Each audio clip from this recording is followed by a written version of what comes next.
Good evening, everybody. Welcome to the Committee of the Whole meeting of Fernie City Council held on March 18th, 2025. Kisuk, we acknowledge that the city of Fernie is located within Kukinamakis, the unceded territory of the Yakutat Nucleat First Nation. We recognize that we live and work within their vast lands. The Kanahunik are from Yakutat Nucleat, pardon me, and are members of the Ktunaxa-speaking peoples of British Columbia, Idaho, and Montana. I'll call the meeting to order at 6:31 p.m.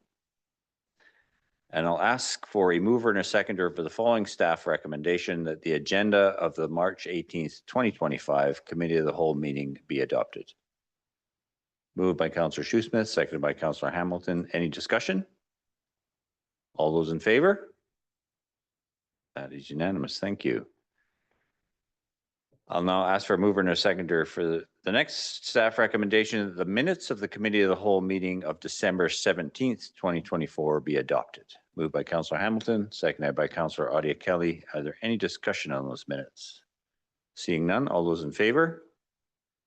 That is unanimous. Thank you. And finally, the following staff recommendation that the minutes of the Committee of the Whole meeting of February 18th, 2025 be adopted.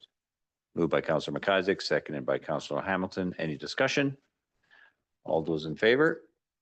That's unanimous. Thank you. I'll now open the floor to public participation and invite members of the public, in attendance or participating electronically who wish to comment on items listed on the meeting agenda. In accordance with section 3.7.3 of the procedure bylaw, to address council, except speakers must not address council regarding a matter for which a public hearing must be held or has been held pursuant to the Local Government Act.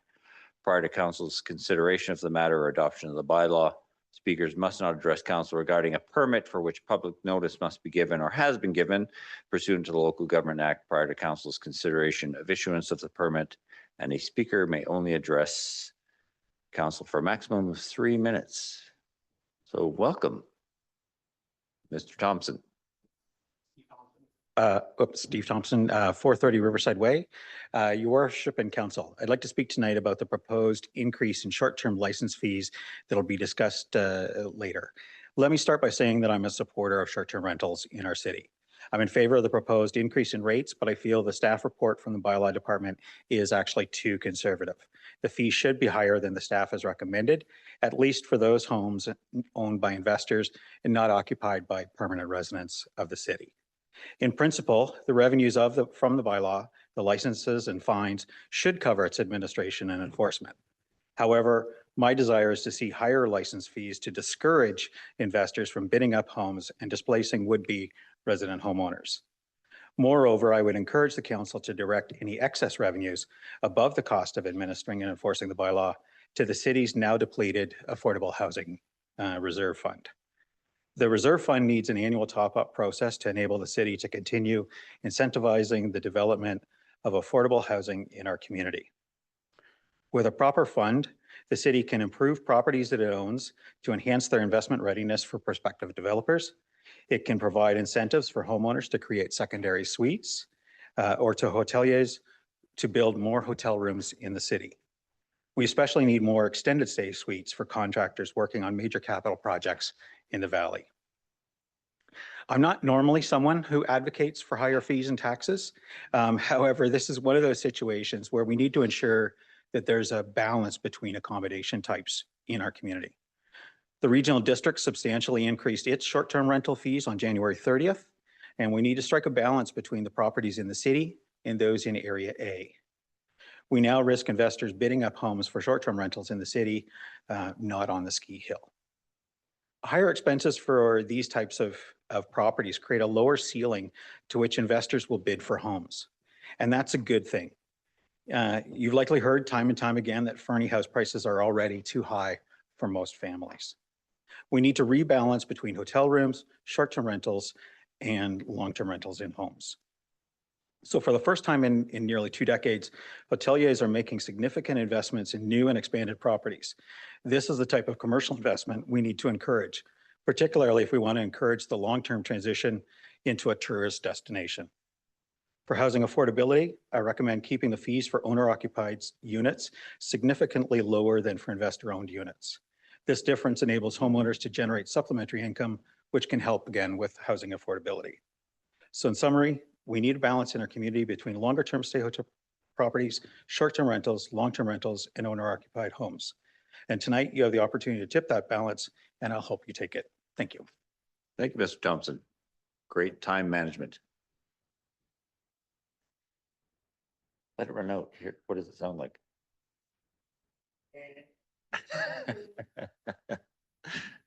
Does anyone else in the room want to speak to the committee of the whole agenda?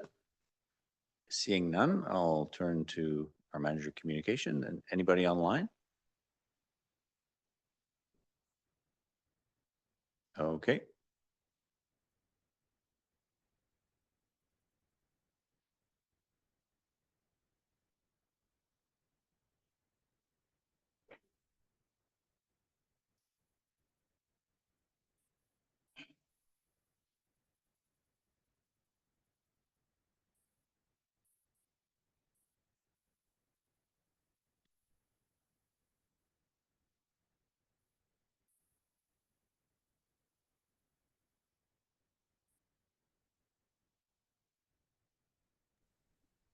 Hello, Mayor and Council. Can you hear me? We can, Mr. Inglis. Yes, I was looking at your agenda. I have a public safety concern, and I'm not sure where it would fall under. Maybe bylaw services. Am I okay to speak to one of my public safety concerns for the community?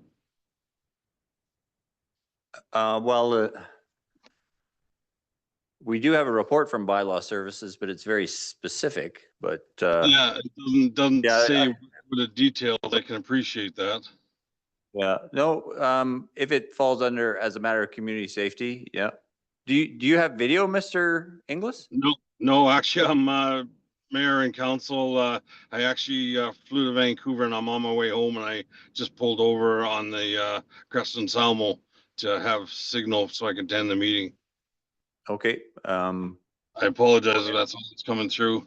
So anyways, Chris Inglis, owner of Fernie Corn Sales in Fernie, BC.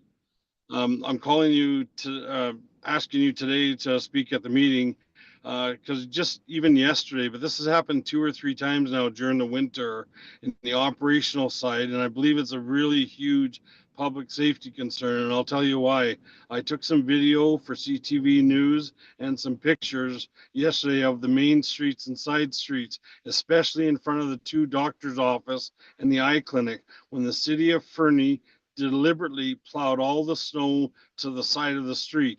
Nobody could open their car door, get out of their car safely. Can you imagine an elderly person trying to get to a doctor's appointment or an eye appointment with a walker? It would be impossible. You could not do. Somebody would be in some kind of predicament that would be unsafe. So I really hope the city will take a hard look at this. If you would like a video and the pictures, I've been very boisterous about it online. I stand behind every word I said, but the city needs to do a better job. And those senior staff that you have and the managers need to be held accountable, just not a slap on the wrist. There needs to be some accountability behind here. So I thank you for your time and I appreciate it, but please take this matter serious. Are you going to wait till somebody really gets hurt before you do something? Thank you. Thank you, Mr. Inglis. Anyone else, Ms. Rhodes? Seeing none. Thank you, everyone, for your input, and we'll move on to item 6.1, a delegation from the Fernie Pet Society.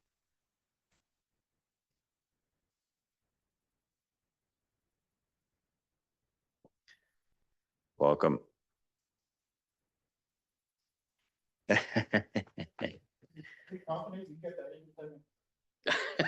30 seconds a slide. Okay. Hi, I'm Pierre Dupont with the Fernie Pet Society, and I'm here to talk about funding for the dog park. So we'll get right to it. So the meeting goals tonight, we want to highlight the value of the dog park to residents, to visitors, and to bylaw. It's really the only place to walk a dog off leash in town. Are you sharing your presentation? That is my. Stop the timer. Thanks.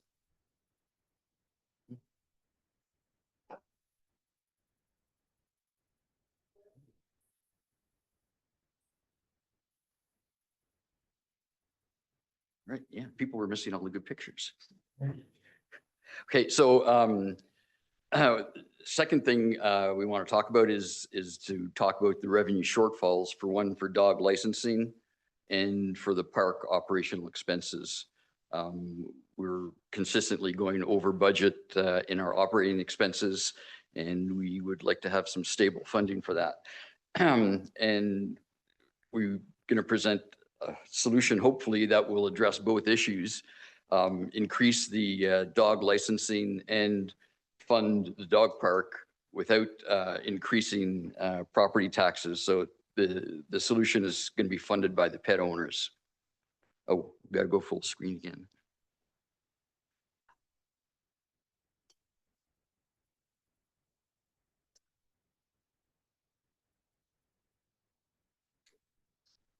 Into my time. Sorry. No. Yeah.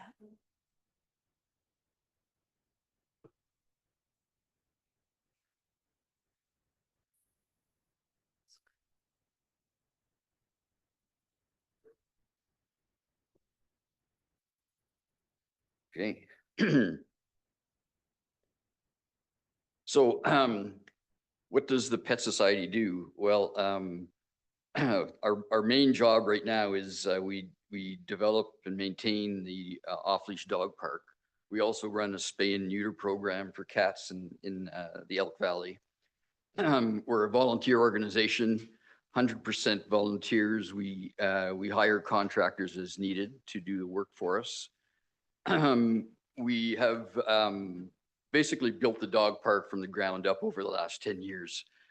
We take on projects every year to enhance the dog park. So we've got a list of some of this stuff that we've done over the last 10 years. Last year, we installed the trail lighting.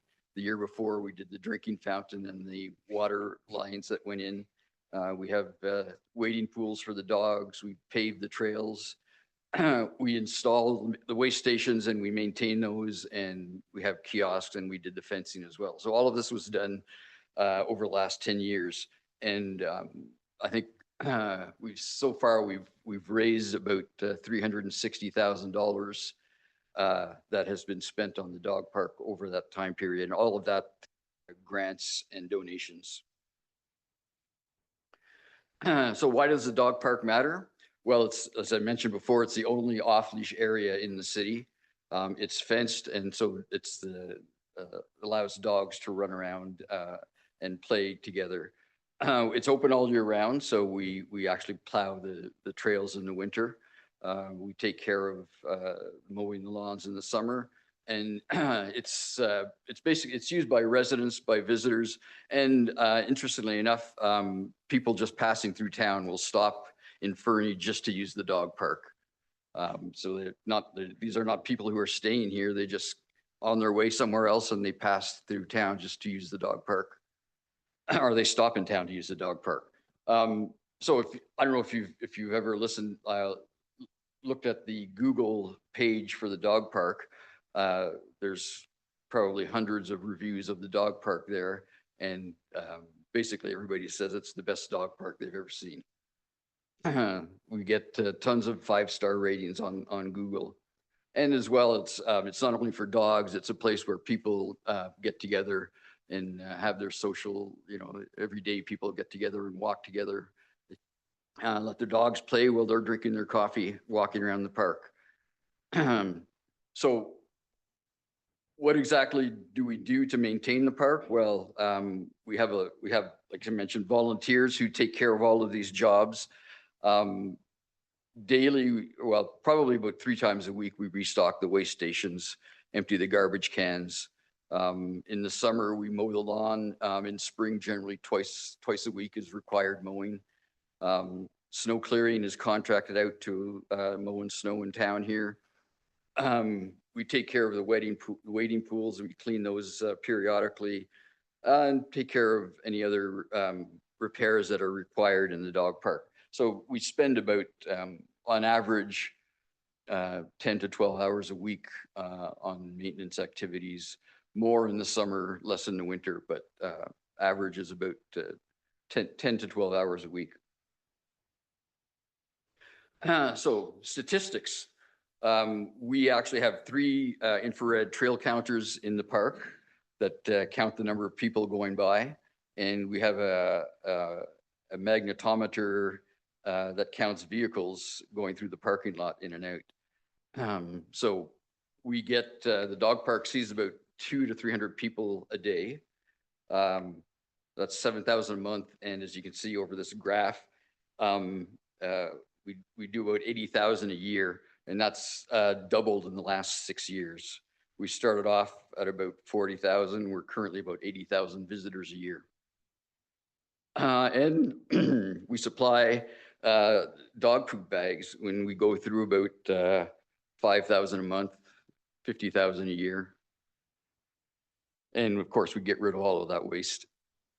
We have a waste bin. We empty it about once a month. Our expenses for the dog park, just operating expenses, are about $10,000 a year. And the grant funding that we receive doesn't cover the operating expenses. So generally, the grants we receive are for new projects. And so we have to use donations to cover the operating costs. And last year we had a deficit of about $5,000 just because of the operating costs were so high. As I mentioned, we didn't expect the park to be quite as busy as it has been with the number of users. So we go through an awful lot of waste bags, and we have a awful lot of more maintenance than we expected. Now, the city Parks and Recreation does contribute $800 a year for the waste disposal, which is about 8% of our operating costs.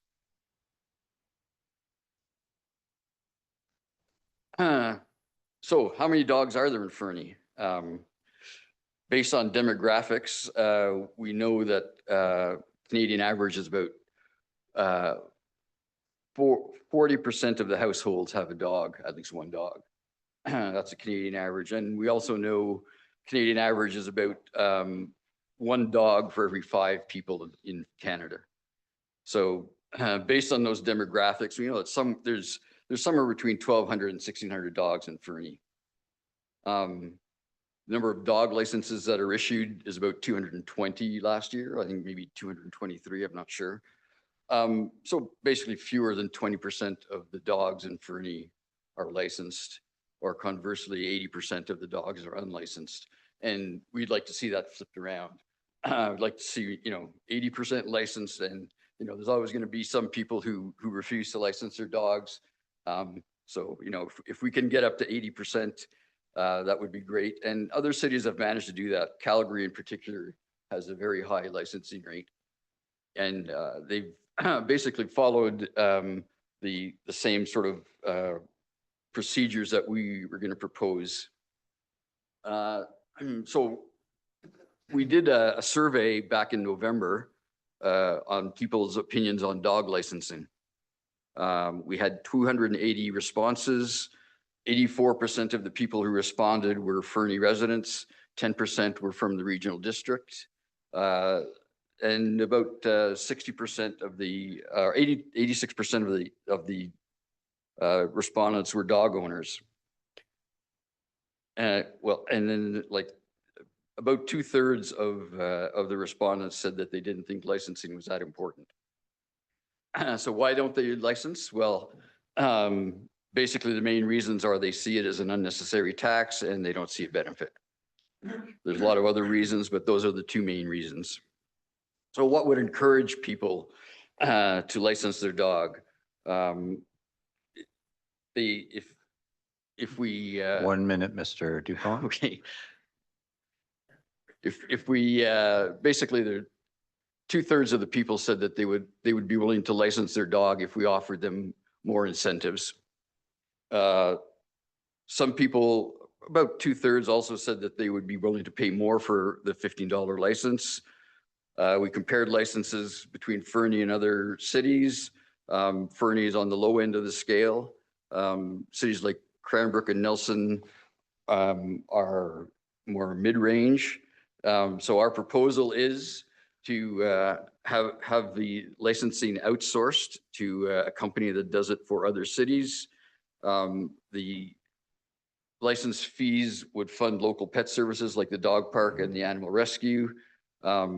We propose to increase the licensing rate to at least 50% with incentives, communication, tell people what the fees are being used for, explain how the benefits of licensing, and make it easier for owners to license their pets. So being able to renew online, to update their personal info, and to report lost and found pets online.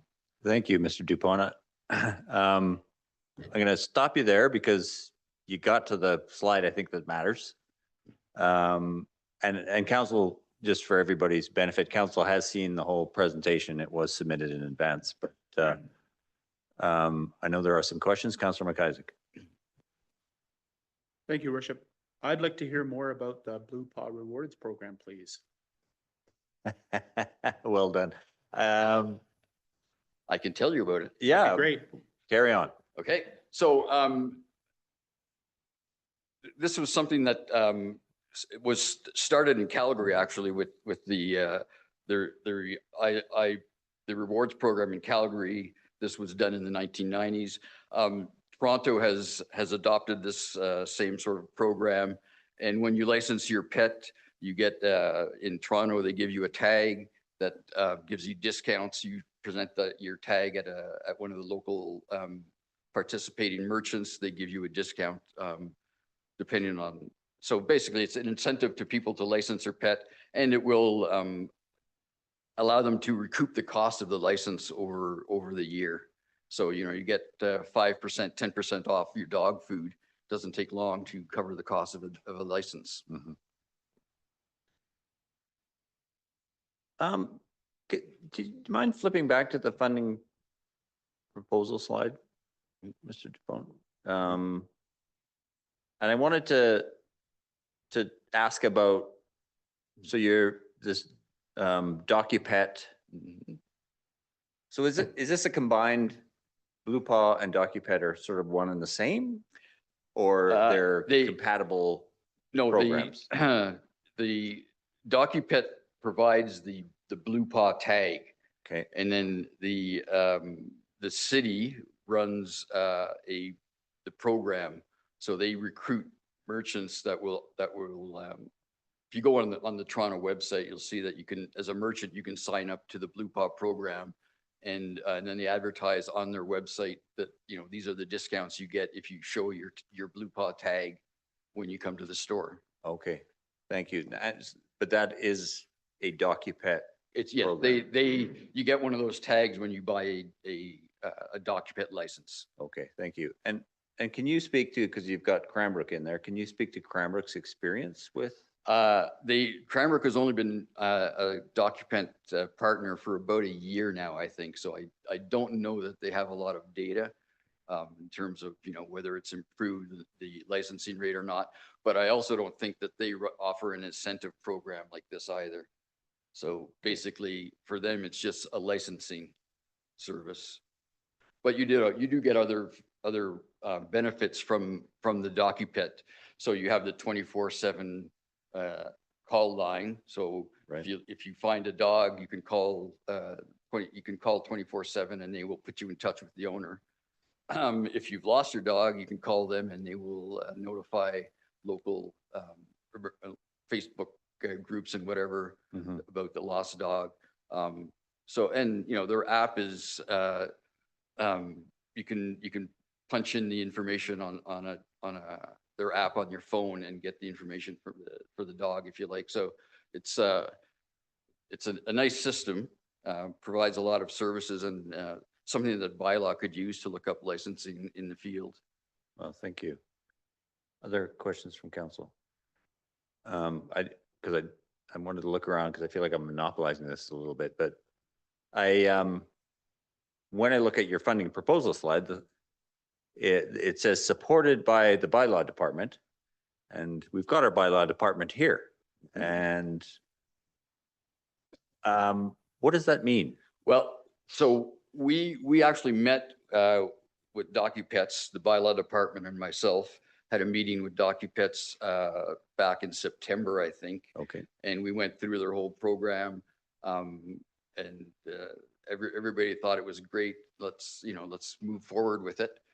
So this is why I'm here tonight, is to hopefully get us to move forward with it. And I didn't get to my requests, but one of the requests was to ask that the city start negotiating a contract with DocuPets. And that also they review the license fees so that we can increase the license fee to be more in line with Cranbrook and Nelson, whose fees are $30. And that's supported by the fact that people, if people know that the license fees are going to fund pet services, they're willing to pay for it. People are not willing to pay the current license fee because there's no benefit to them. At least they don't perceive any benefit to them. Thank you. Councillor Ramadas? Thank you, Worship. I just have a quick question to Mr. Dupont. What will it take for you to actually have some kind of a toll collection at your rail yard dog park? Like, could you start charging users like directly? Sorry, was the question like to start charging users park fees? Or? Park fees or a toll at the, Well, no, we're reluctant to do that because first of all, we'd have to have someone at the dog park all the time to monitor usage and make sure that people coming in have paid their fee. And it would seem to duplicate the whole concept of licensing. I mean, once a person pays a dog park fee, why would they bother to get a license? You know, if you can do both at the same time, then you cover two birds with one stone sort of thing. right. Thank you. Councillor Ida Kelly? Thanks, Your Worship. Mr. Dupont, I just want to make sure I'm not confused. So DocuPet will run the program? DocuPet will, basically, they will issue the licenses. They have the support line. They basically send out the licenses. They will bug people every year that you haven't renewed your license. They take care of all of the licensing details. The incentive program would be run by the Pet Society. So if we have an incentive program like the Blue Paws program, that would be something that the Pet Society would go out and subscribe merchants to that service, and we would take care of that incentive program. Okay. And then the fees from the licenses would be used to operate the park, generally speaking. And I noticed also that you wanted to benefit the Animal Rescue Society. Yeah. So again, I didn't get to that particular slide. The cost of the city for the DocuPet service, initial cost is $5,000. And that would be recouped by the license fees, and anything over and above that $5,000 would be shared between the Pet Society and their animal rescue group. And that would be, so that again, the $5,000 is a one-time fee. There's a monthly fee of $85, which amounts to about $1,000 a year, which is offset by if the city doesn't reimburse the Pet Society the $800. It's basically a wash. So basically, the service would cost the city nothing. And it seems to me like the $5,000 setup fee, we're currently buying licenses at the city, so there would be an offset there. Like we wouldn't, and I'll look to bylaw if you can speak to that. I'm sorry if I'm putting you on the spot. Well, no, I mean, so with the 200 licenses that were sold last year, 220, the city took in about $3,000. Yeah. I would guess that the bylaw can correct me that about half of that was paid in overhead costs and buying the licenses and the software that is required to run the service. So, you know, the city might have made $1,500 out of Yeah. licensing last year. Officer Leach, do you mind speaking to that? I can provide a little bit of information. So today I just ran some stats and I'm blind as a bat. So hold on a second here. And if you can speak to the microphone. Oh, sorry. Thank you. So currently dog licenses this year we're at 163 for this first quarter. At this time last year, we're at 151. Now, this is a rough but fairly close guesstimate. The income generated so far for licenses this year is approximately $3,015. The cost of tags were that I purchased the tags for the city was $257.42, generating an income of approximately $2,757.58. Now, if you're going to sit and you're going to do the math and you're thinking, oh, well, $15, you know, per license, and we did 163 licenses, why is it $3,015? The reason is that we do have some dogs that are designated aggressive and dangerous, so their licenses are more expensive. So it's not just, you know, $15 for absolutely everybody. Dogs that are designated, the more dangerous or higher designation, the more expensive the cost is. Okay, Thank you. Councillor McIsaac, Thank you, Worship. just Oh, sorry. go ahead, Director Lennox. Yeah, thank you, Your Worship. Just to add to that, there's also a $1,400 cost for the VATM module for dog licensing Ah. as well. So that we're, So we yeah, could annually. give that up, as it were? I'd have to look into the Okay. details in terms of if we did go with this to occupant, what our legal obligations were with this contract. I believe it's for the remainder of the year. Thank you. Councillor McIsaac and then Councillor Shoesmith, and I see your hand, Councillor Ramirez. Thank you, Worship. So I was going to ask the question while Officer Leach was up there with, and that was with regards to the comment that Mr. DuPont said with the ability for bylaw to potentially use the app for information. I wonder if one of our bylaw officers could comment on that. I didn't quite hear the question. Sorry, Councillor? The app that comes with this, how would it benefit the bylaw enforcement for dogs? For the bylaw enforcement department, one of the main things that would be useful for us out in the field is we would have immediate access to the information. So currently, when bylaw enforcement is out doing patrols, if I encounter an individual with a dog and the dog doesn't have a tag on it, when the individual provides me with their identification, I would essentially have to call into the clerk at the front desk, get her to go into the system, run that person's information to determine whether or not they actually have a tag registered to that dog. But if we went with this, we would have that mobile access to that information. So it would be more efficient for us to be able to just essentially, my understanding is of the system, to be able to open up the app on our, phone and to be able to tell right there if the person does have a tag or not. Obviously with the bylaw 240, the animal responsibility bylaw, it requires you to have a tag on you. However, obviously sometimes we understand that when dogs are playing, roughing around, they lose their tags. So it would definitely help us to be more efficient and to be able to be a little bit more fair, because if somebody did lose that tag and they didn't know, we could tell them, hey, we do understand you do have a license. However, it's missing. You can purchase a renewal tag through the DocuPet system. It just provides us with more up-to-date information and makes it more efficient for us, essentially. Thank you, Officer Leach. You're welcome. Thank you, Your Worship, Council. Councillor Shoesmith. Thank you, Mayor Milligan. That was a very well thought out presentation. I think a pretty good idea.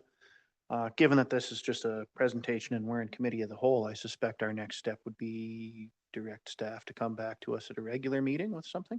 Yeah, I would think so, a report anyway Yeah. that would look at the system advise what the costs and the potential savings and on the surface, it looks after the $5,000 setup fee and the $85 maintenance fee, it feels relatively cost neutral. But Yeah, and the initial contract would be for 3 years. After that, you can cancel with a 90-day notice. thank you. Councillor Ramadus. Thanks, Your Worship. Just have another question for Mr. Dunlop, if you wouldn't mind, Your Worship. Is this, like, I know there's a lot of moving pieces here. You were talking about the dog licensing, the work that bylaw department will have to do in this particular realm. But is your request, Mr. Dunlop, more around closing the gap between your expenses and revenue, or is it something else? Like, that's the part I'm a little confused here. If it's just your financial viability, isn't it better for you, like I said, to actually increase your fees or increase your membership fees or something, rather than bringing City of Fernie into this mix? We don't have membership fees. The dog park is free to use by anybody. Having like some sort of dog park pass would basically defeat the purpose of having a license. I think, you know, you're better off buying a license and that funds the dog park, rather than having to pay for a fee to use the dog park and have to get a license. Yeah, we can't charge fees for the park. It's I think it's part of our agreement with the city is that it's a public park. That's an important piece of information. Thank you. That's, sorry, can I comment? Further? Yep. Yeah, sorry, that is an important piece of information that I didn't know of. Thank you for that clarification. Councillor Hamilton. Thank you. This question is probably getting far too into the weeds at the moment, given we're still in committee of the whole, and this is just a simple request. But I'm curious with the purchasing of the licenses, is that all done online so that there's basically no admin cost to the city? It's payments, all of that. Everything is online Okay. or through the app. So you can use your computer, you can use the app on your phone to purchase a license. And it also allows the dog owner to update their personal information if they move. It allows them to notify the service that if the dog has been lost or found, or so. It basically everything can be done either online or through the app. Further? Thank you. And just as a follow-up, I appreciate that we're talking about dogs in the dog park and funding that, but can this app also be used for cats and other household pets? Indeed, it can, and there is no additional fee for cat licenses. So it would be the same $5,000 setup fee. You know, once the service is set up, you can buy a dog license, a cat license, chicken license.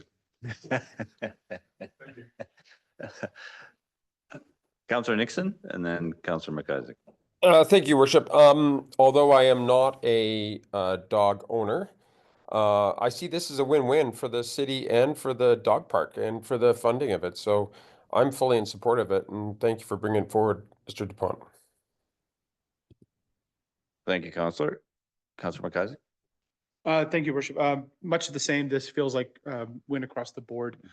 Even the relatively minor investment is going to be recouped fairly early on. This is reducing staff time, reducing inventory costs, enhancing access for our bylaw, funding for 2 good organizations, and continued support of a fantastic park in our community. We don't get a whole lot of win-win-wins at the table, so all of this one. So to that effect, I'd like to motion us to get staff to come back with a report as would make haste. What's the right phrase there? In a reasonable period of time, so that we could consider moving forward with this. Thank you. Seconder? Councillor Shoesmith. Any further discussion? Mr. Bornowski. Thank you, Your Worship. I do just want to caution that when you are outsourcing personal information, there's a boatload of privacy impact assessments that need to be done. We need to submit material and a PIA to the Privacy Commissioner provincially. If you're procuring a multi-year contract, we probably need to actually go to market and see if DocuPet is the provider that responds to an RFP if we're wanting to follow our purchasing policy, because it's not a one-off purchase. And there are many platforms that provide licensing and renewal services, such as DocuPet or Pet Platforms or City enterprise systems, including VATM, which is our core enterprise system.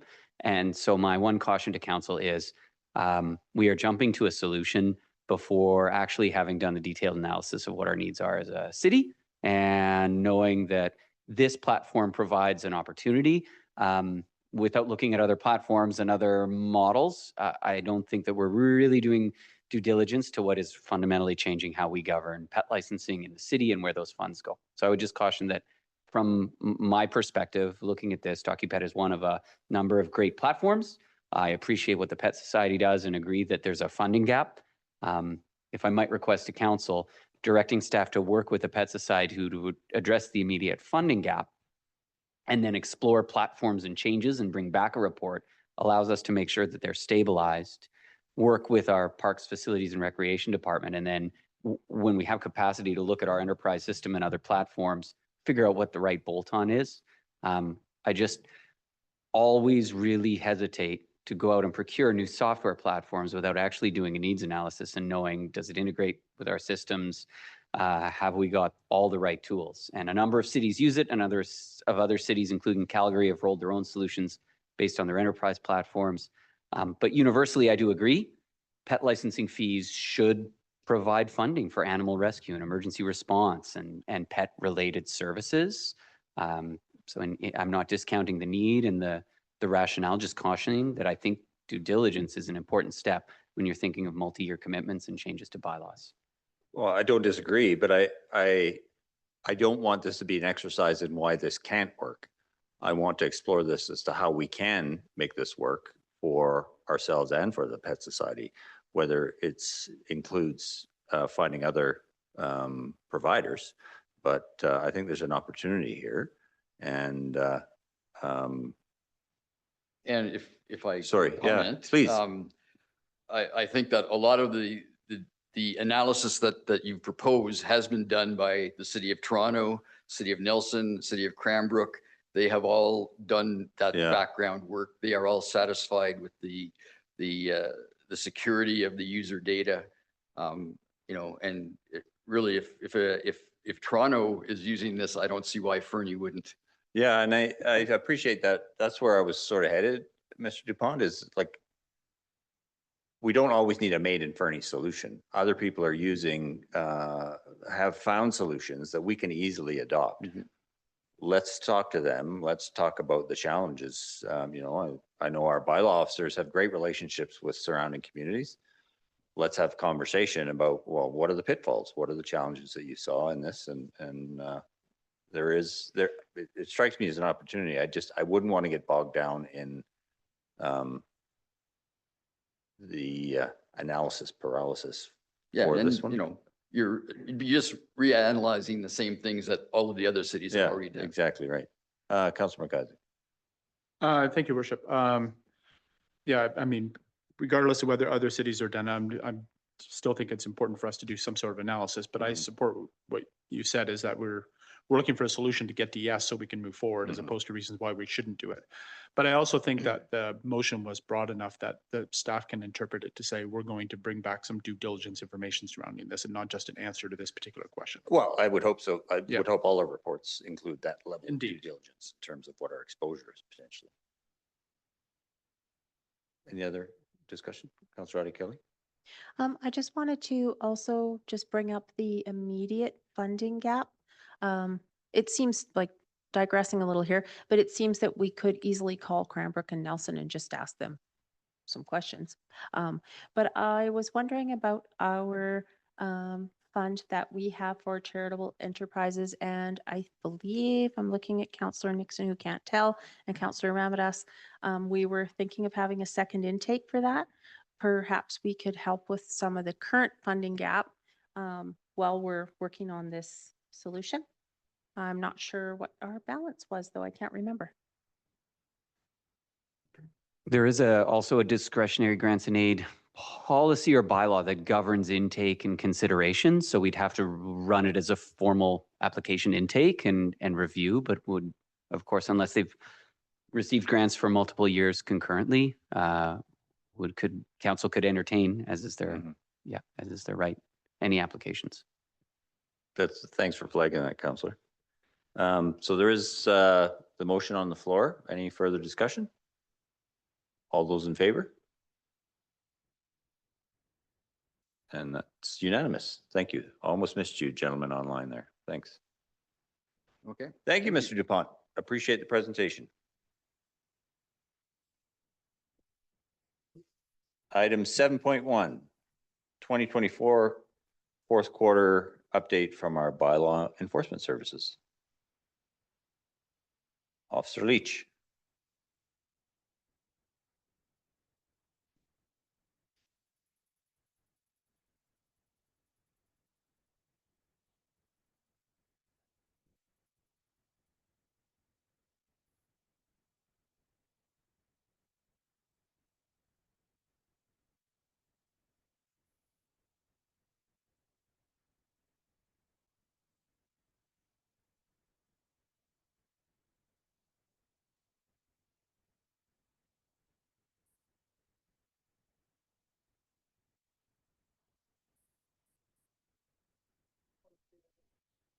Oh, microphone.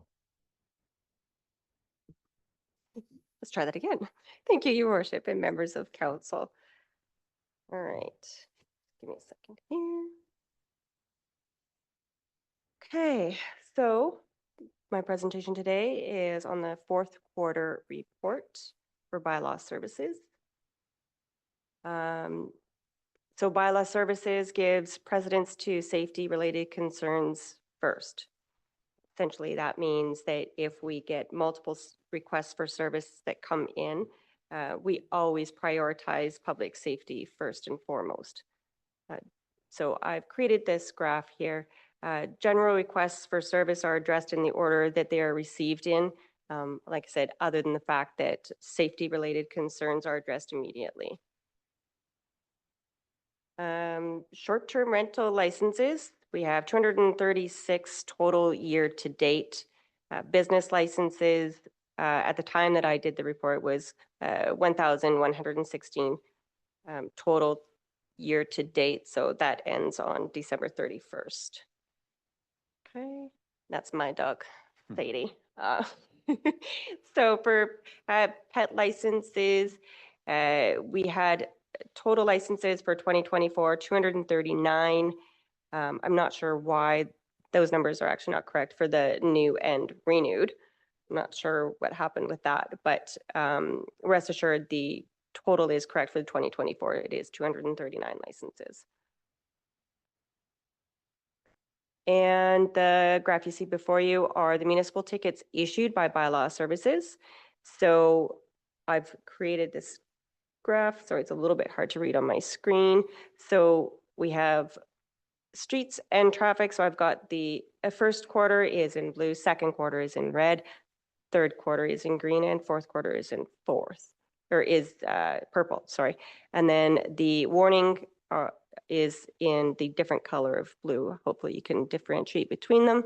Warnings are municipal notices provided to the public. Can be anything from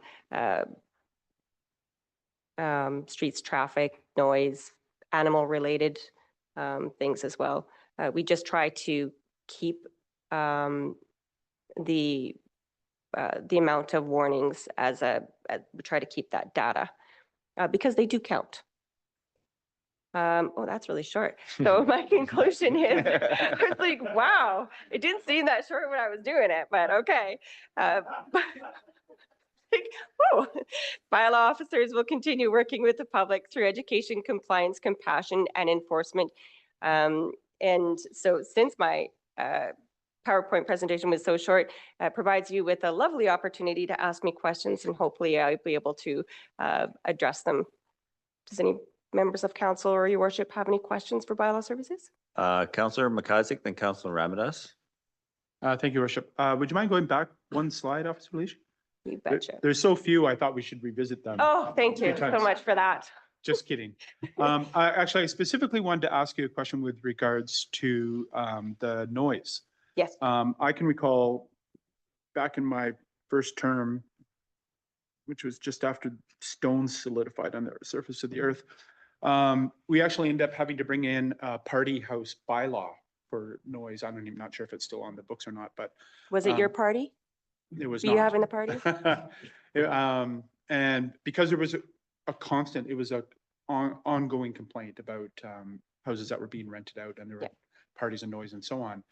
And the fact that it's just zeros across the board with a handful of warnings, is this a new phenomenon? Has this been, have we had zeros regularly over the last few years? I don't recall what the numbers look like from previous years, but is this a suggestion that actually a bylaw that council put forward actually worked?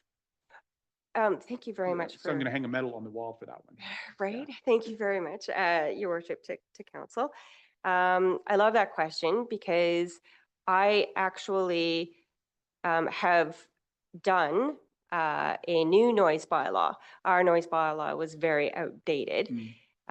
We don't get necessarily a lot of complaints regarding noise, as you can tell. That last quarter was very, very low. Typically, the majority of the complaints come through the summer. Same type of things. It's partying late. RCMP also have an opportunity when I'm off duty to be able to address the issues as well. And they can issue bylaw tickets to them as well. But the big time of year for us for the noise complaints is spring and summer. Fall, not too much, but winter seems to be relatively low. Yes. Just a follow up, if I may. Yeah. And I guess the other thing I wasn't really trying to take a whole bunch of credit for that. The thing that I really want to follow up with that is, has the short-term rental regulations helped that problem?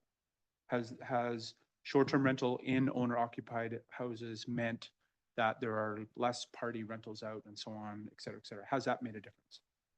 Strangely enough, we did have one problem property in the summer, and it had been rectified, and it doesn't seem to be a big problem. The things that we notice with short-term rentals is parking seems to be an issue for us. Especially obviously in certain areas of town where you have a short-term rental property, say on 2nd Avenue, and you get a bunch of people that are, sometimes 2 families come in to come in skiing or whatever. So it has increased our problems for parking enforcement. But typically, no, not for noise. It hasn't presented much of an issue for us. All right, thank you. Thank you for the question. Councillor Ramadas. Thanks, your worship. Just had a question with regards to the 58 street and traffic violations there, officer. Is that higher than the year before?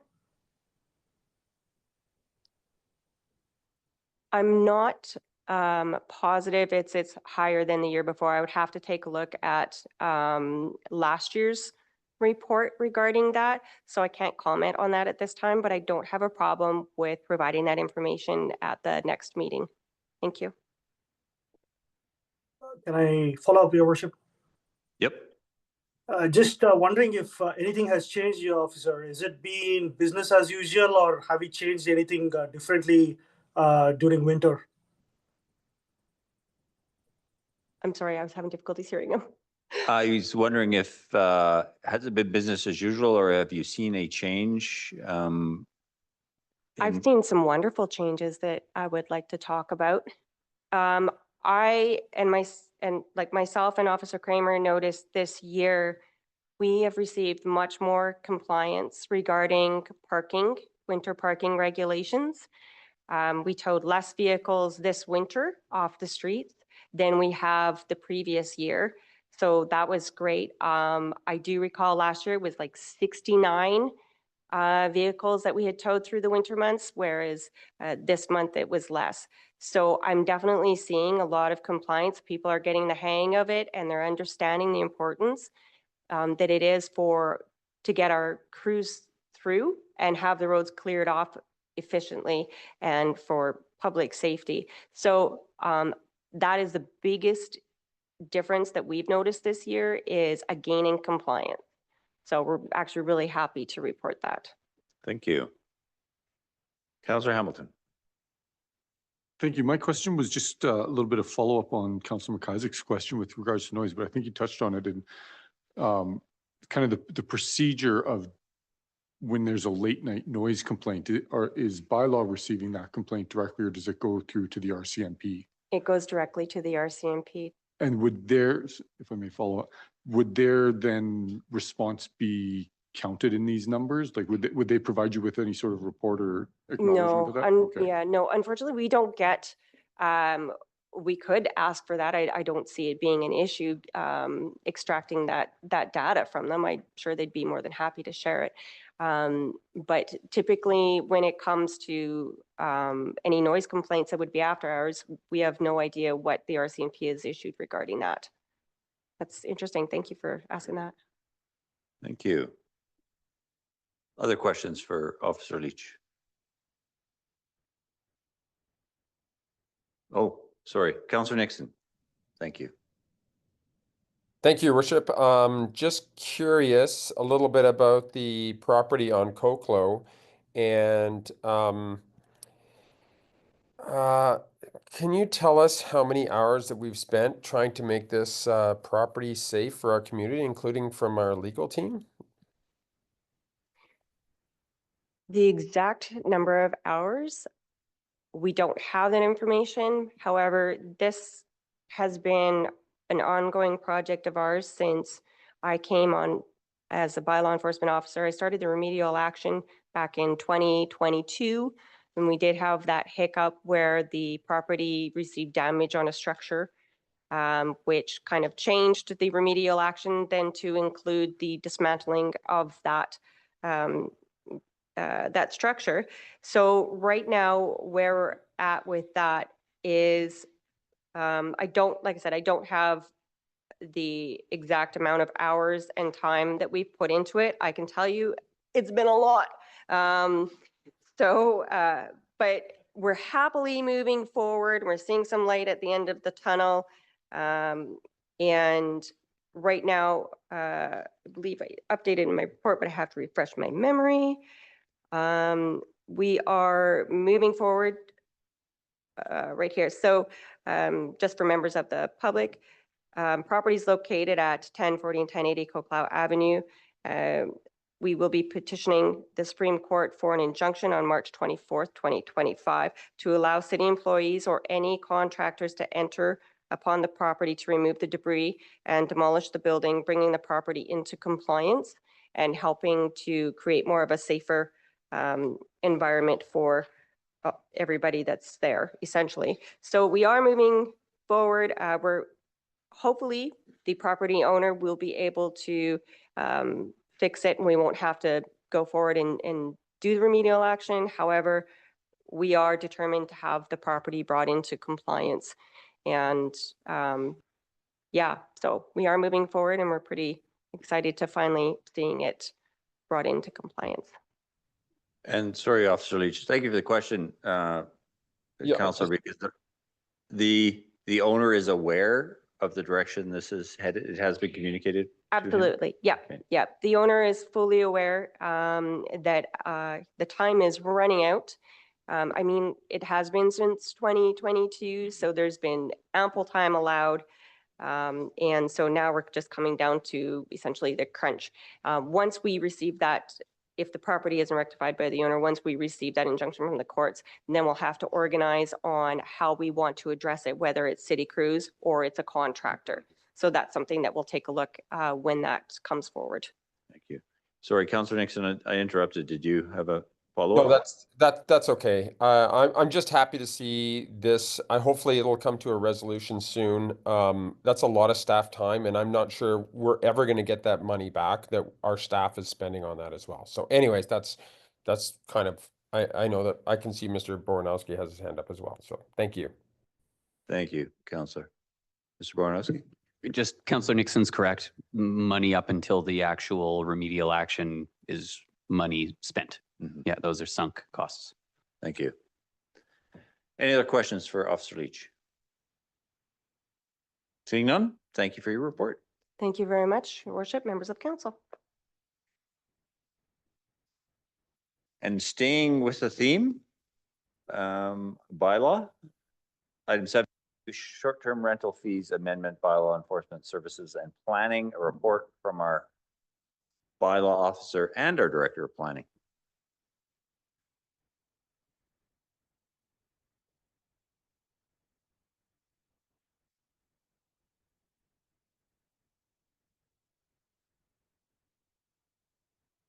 Which button do I press?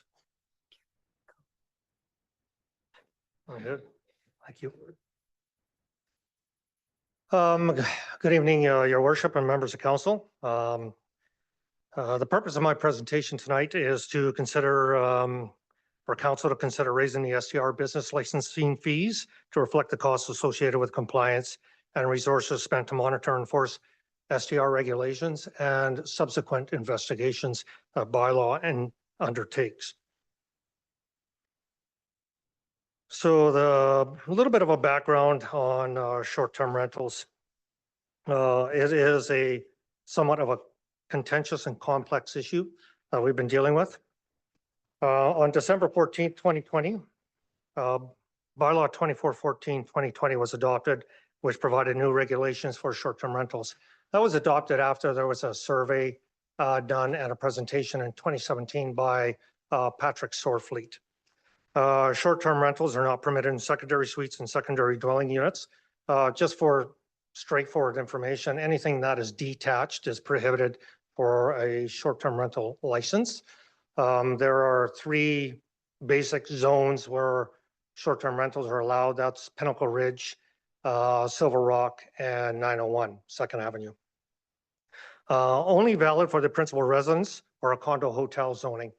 We have condo hotels hotels in the commercial highway zone as well. The zoning allows for the short-term rentals, like I said, in Pinnacle Ridge and Riverside Village and Silver Rock, depending on the location in Pinnacle Ridge. So way back in 2021, I started in 2020, we started getting a significant increase in complaints of illegal STRs and investigative time. In between May and October of 2021, I received 53 complaints of illegal STRs.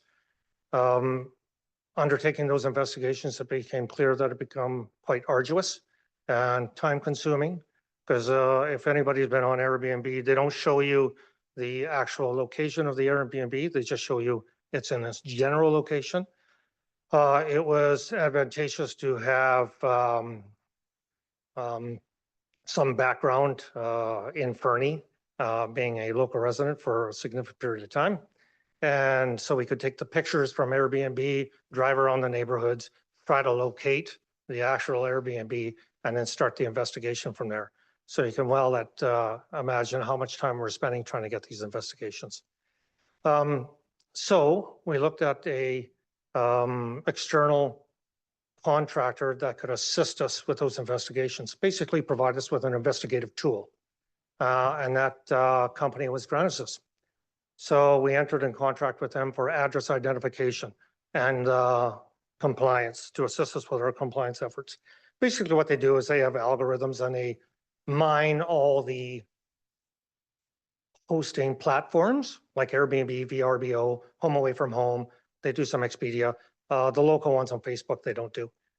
And then they would provide us with a significant amount of data and like addresses, homeowners, and documented stays to give us a good indication that these are actually being operated as STRs. They supplied us with two main categories, compliant and non-compliant. I got to put some caveats on that. There's a couple of things when it comes to our STR regulations. When they're non-compliant, either they don't meet the criteria for a short-term rental. Example, someone lives up in Calgary, they own a house here in Fernie, and they're renting it as an STR, not their primary residence. They don't meet the criteria, can't get a license, they're non-compliant. Other ones like Silver Rock and Pinnacle Ridge, they are able to rent an STR, but they just haven't got their business license. They meet the criteria, just haven't applied for it. Or we have number 3, they've met the criteria, they applied for the business license, but they haven't posted it on their Airbnb website.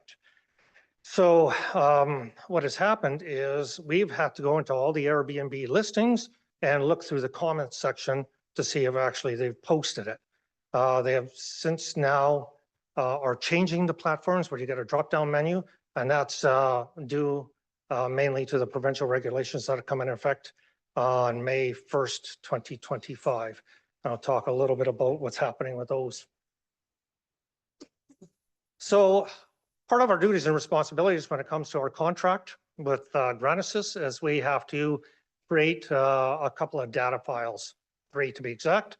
One is the exemption data file, also known as a whitelist, is a list of properties that are exempt from being used in short-term rental statistics. So Granisys provides us with all the short-term listings. And when you first look at it, you get 650 listings, for instance. And you would think, oh, it's out of control.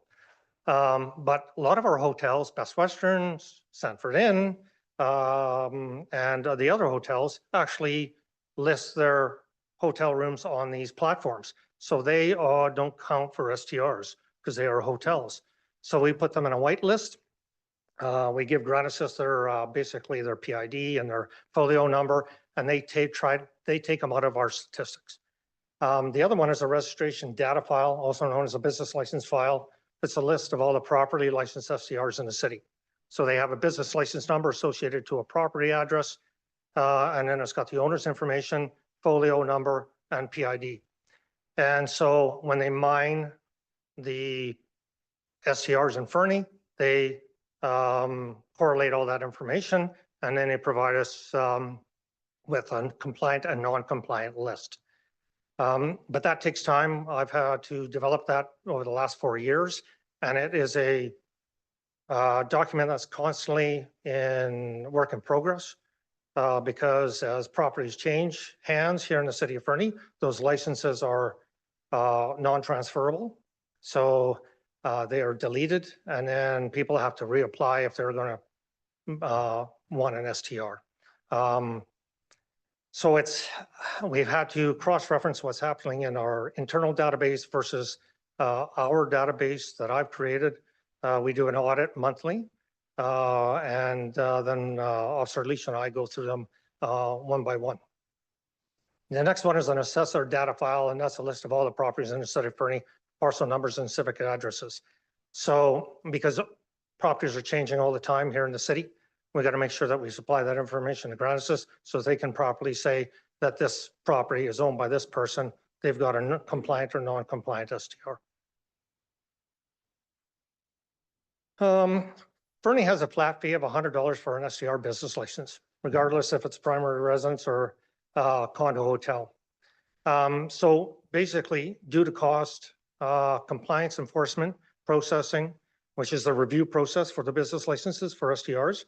Sometimes we do home inspections. We actually go down to the people that are applying, mostly for primary residence, to make sure that they're compliant. Cost recovery for the contract with Granisys. We should consider increasing the fees. There's also a time and resources spent on investigations, which includes the compliance efforts for our regulations. So there's 2 categories of primary residence and non-primary residence. So here is a comparative analysis of some of the business licenses through the province that kind of are familiar with us. Resort communities. and you'll see that Fernie's on the top there, $100. When I went through and did the research of STR fees, municipalities have tried to deal with this issue in a variety of different ways. So it's not just, I tried to get apples to apples. You will notice Nelson, they just have primary residence and they talk about one guest room, two, et cetera. They don't have a non-primary residence business license fee, but they are a resort community like us. And so I thought that they were included. So I tried to find the municipalities that are basically on the same type of system that we're using, primary and non-primary residence. So you see, it's pretty straightforward. We are the lowest of any type of business license when it comes to short-term rentals. You look at Squamish, it's $400 for a primary residence, $3,000 for a non-primary residence. When we're talking about a non-primary residence, when we talk about 901, Pinnacle Ridge, Silver Rock, those are commercial rental properties. There are some people that actually use them as their primary residence, but a significant portion are commercial rentals. So that's a commercial business, basically. People buy them and they rent them out for tourist accommodation. So the financial implications of a possible change to business license fees, there's 236 STR business licenses being issued in the city. 148 are those condo hotels, and 88 are primary residents. With our current bylaw, we get about $23,600 in total revenue during the year. For a proposed change that we're looking at a total revenue of $100,000 and $100,400. And the justification for the change and the increase in the business license fees, like I said, is for the Greenwich's contract that assists us, that investigative tool. For right now, it's invaluable for us for our compliance efforts. It saves us so much time and resources and investigations. Right now, we have 2 non-compliant. And so I would say that we are doing very well in our compliance efforts. We haven't, so far we haven't had to do strict enforcement other than the 2 that we're dealing with right now. And that's a little bit of a unique situation. Before we get to the conclusion, also the provincial regulations have come into effect. So there's a cost to registering your short-term rental with the province. It's $100 for primary residence, $400 for non-primary. Basically, they have a little bit of criteria, but that's the basic fees. They're a 25% reduction at this point in time if you register before May 1st. Every year they need to be renewed, and there are a bunch of criteria that that the province has in order to register. What we've also found is that with the new provincial regulations, we've had additional workload with bylaw services. Every short-term rental has to provide the provincial government with a business license. But the provincial regulations say they need to all be registered if you're renting 90 days or less. So there's a gap between 30 and 90. They don't require a business license from the city of Fernie if you're renting between 30 and 90 days. That falls under Residential Tenancies Act of the province. So we have had to assist some of the local companies with providing exemption letters.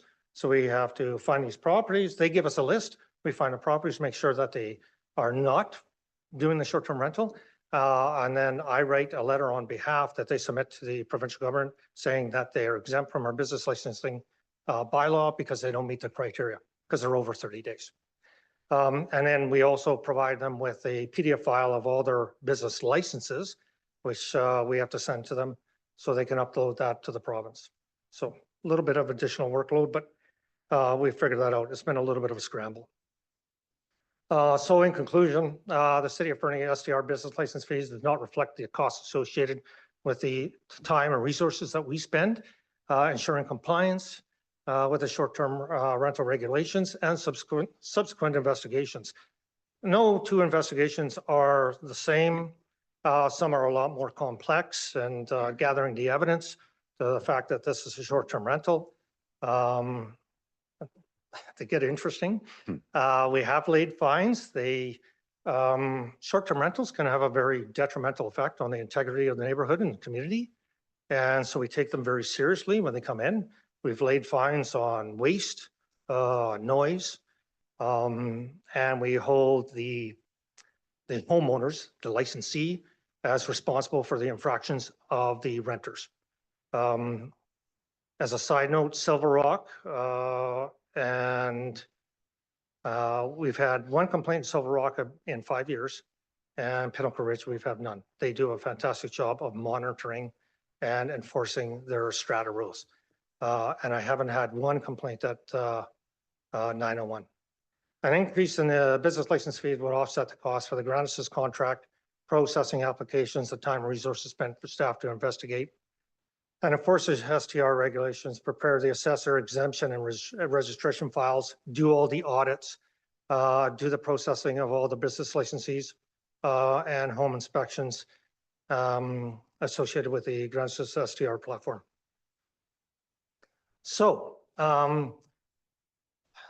the provincial regulations coming in effect are going to be very important to us. We do have access to the data portal. We are presently in the process of gaining access to that, applying for that as it comes online, and all the information should be available for May 1st. And then we'll take a look at the information that they have. And if it suits our needs, we may go that particular route. But that's dependent on the ground assist contract, and the information they provide is like in real time. So if someone uploads a STR on Airbnb, in about half an hour, we've got it. People have been actually pretty surprised that we're calling within, the hour. They just upload this and we say, where's your business license? I don't see it on your listing. And they're just, wow, okay. So we're going to see how fast the information actually gets uploaded by the province. So, and I expect there's going to be a few quirks. So. Thank you, Officer Kramer. Very thorough. Look to council. Questions? Councillor Hamilton? Thank you, Your Worship, Council Hamilton. I couldn't hear the other presentations and some of the questions. So if you could kind of yell at me, that would I'll make sure I'm speaking loudly. I can't hear. Okay. My first question is vis-a-vis the staff time, and what is our current staff time and costs for managing this? Do we have a sense of that? Thank you. So Your Worship, to Councillor Hampton. Very difficult to put a actual price tag on how much time and resources we spend on investigations and compliance efforts. I can tell you that we are one of the highest. We actually got a call from Host Compliance, which is our ground assist contract, on the amount of times that we're logging in to their web portal. If I'm correct, it was something around 500 between the two of us. So our basic day, if you can say, we come in and we log on to our web portal and we can look at compliant, non-compliant. It gives us an idea, okay, we have to go visit this property, and then we start looking through it, the documentation. Sometimes it's just a mistake. People haven't had that number. And so it takes us, it's been taking us a significant amount of time to go through to look for those business license numbers. Now with the provincial regulations, they have a drop-down menu. So it's going to be real quick. And the only ones that we've heard now, kind of through the grapevine, and we're trying to look at them, is people are just plunking a false number into those drop-down menus.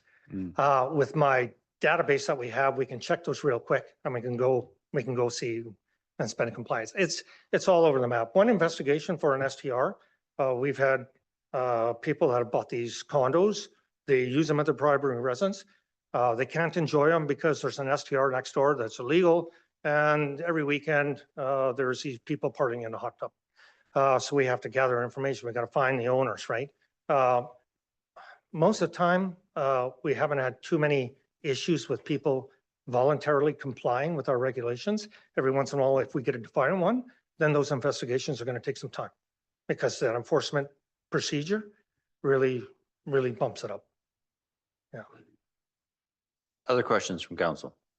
Councillor Hamilton again. Thank you. I've got a follow-up then. My question was actually very similar to Mr. Thompson's during the public input period around, given that we don't necessarily know what the actual cost is right now for compliance, how are we going to be able to determine if there is an excess of income from these increased costs?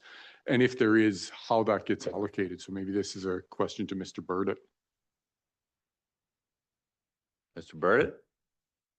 Thank you, Councillor Hamilton. I actually thought about speaking about this during the dog park presentation, but you know, the idea of these fees is that they, you know, a certain percentage of Mr. Kramer's time and Ms. Leach's time and you know, the front counter staff time is spent on issuing dog licenses and processing payments and sending out letters and you know, all sorts of things that they do, and they work together often on applications and review applications. And so the idea, I guess, is that these fees are designed to pay for a portion of these people's time. And as Mr. Kramer said, that's very hard to estimate, but you know, for my finance staff, I can say the business license process, which includes short-term rentals, takes probably a full month and a half of an FTE's job. So, you know, if I were to place a dollar value on that, it'd be, that's, you know, 20 to 25,000. And then, you know, Mr. Kramer's time. So I think we're woefully undercharging now, which means property tax is footing the bill. So in terms of the excess, you know, I would like to see, and there will be another report with business licenses coming forward this year as well. And I intend, as part of that report, to have a more fulsome allocation of people's time to look at exactly how much fees we're recovering. But, you know, that excess could be, in theory, allocated to a reserve, like Mr. Morrison was talking about earlier with the affordable housing reserve. That could be one use for it, or it could be other reserves too. So it's not so much as collecting more revenue than expenses. It's just you could allocate that revenue to things like contributions to reserves or additional services for those fees. Further? Well, just I guess as a clarification to that. So what I'm hearing is it's, you know, we may actually not have much of an excess once we do a full allocation. We might actually finally be getting to a cost recovery stage with these increases. Mm-hmm. But if we do see some sort of revenue positive, if you will, we're not necessarily putting it just directly into general operating, but we have the opportunity in the future, once we know those numbers, to allocate it to a reserve. Yeah. Thank you. Councillor Ade Kelly? Thanks, Your Worship. Actually, a little bit further on to the comment that CFO made about, you know, impacting property taxation. Yes, putting money into reserves is not a bad thing. But we also know that visitor traffic to our town is also impacting our infrastructure. So to me, that's also something that I would like to take into consideration, as well as future housing. I mean, we have to consider the residents and taxpayers in town. Thank you. Mr. Burdett? And then one other option would just be to reduce the tax rate for next year. It would be included in the budget as additional revenue, and then it would offset the expenses. Right. Councillor Nixon? Thank you, Worship. I'll make this loud. I'll talk as loud as I can for Officer Kramer. Thank you very much for the report. I really appreciate this. This is a long time coming, and I can see this being very good for us in the future. My question is maybe to the rest of council, how do they feel about a cap? I know that a cap on short-term rentals is what Nelson has. They have 110 with 40 4-month licenses. So 110 annual licenses and 40 short-term 4-month licenses. So, and it would just, you would cap it at 250. We're at 239 or whatever the number is right now. And, you know, it's an important consideration. I like Nelson's idea. So anyways, that's to the rest of council. Thank you, Councillor Nixon. Director Lennox is coming. Oh, Oh, okay. yeah, the question, sorry, Officer Kramer, was would council consider a cap on the number of STRs in Fernie? Thank you, Your Worship, to Councillor Nixon. Yes, I have researched, like I said, different municipalities have tried to handle the STRs situation in a variety of ways.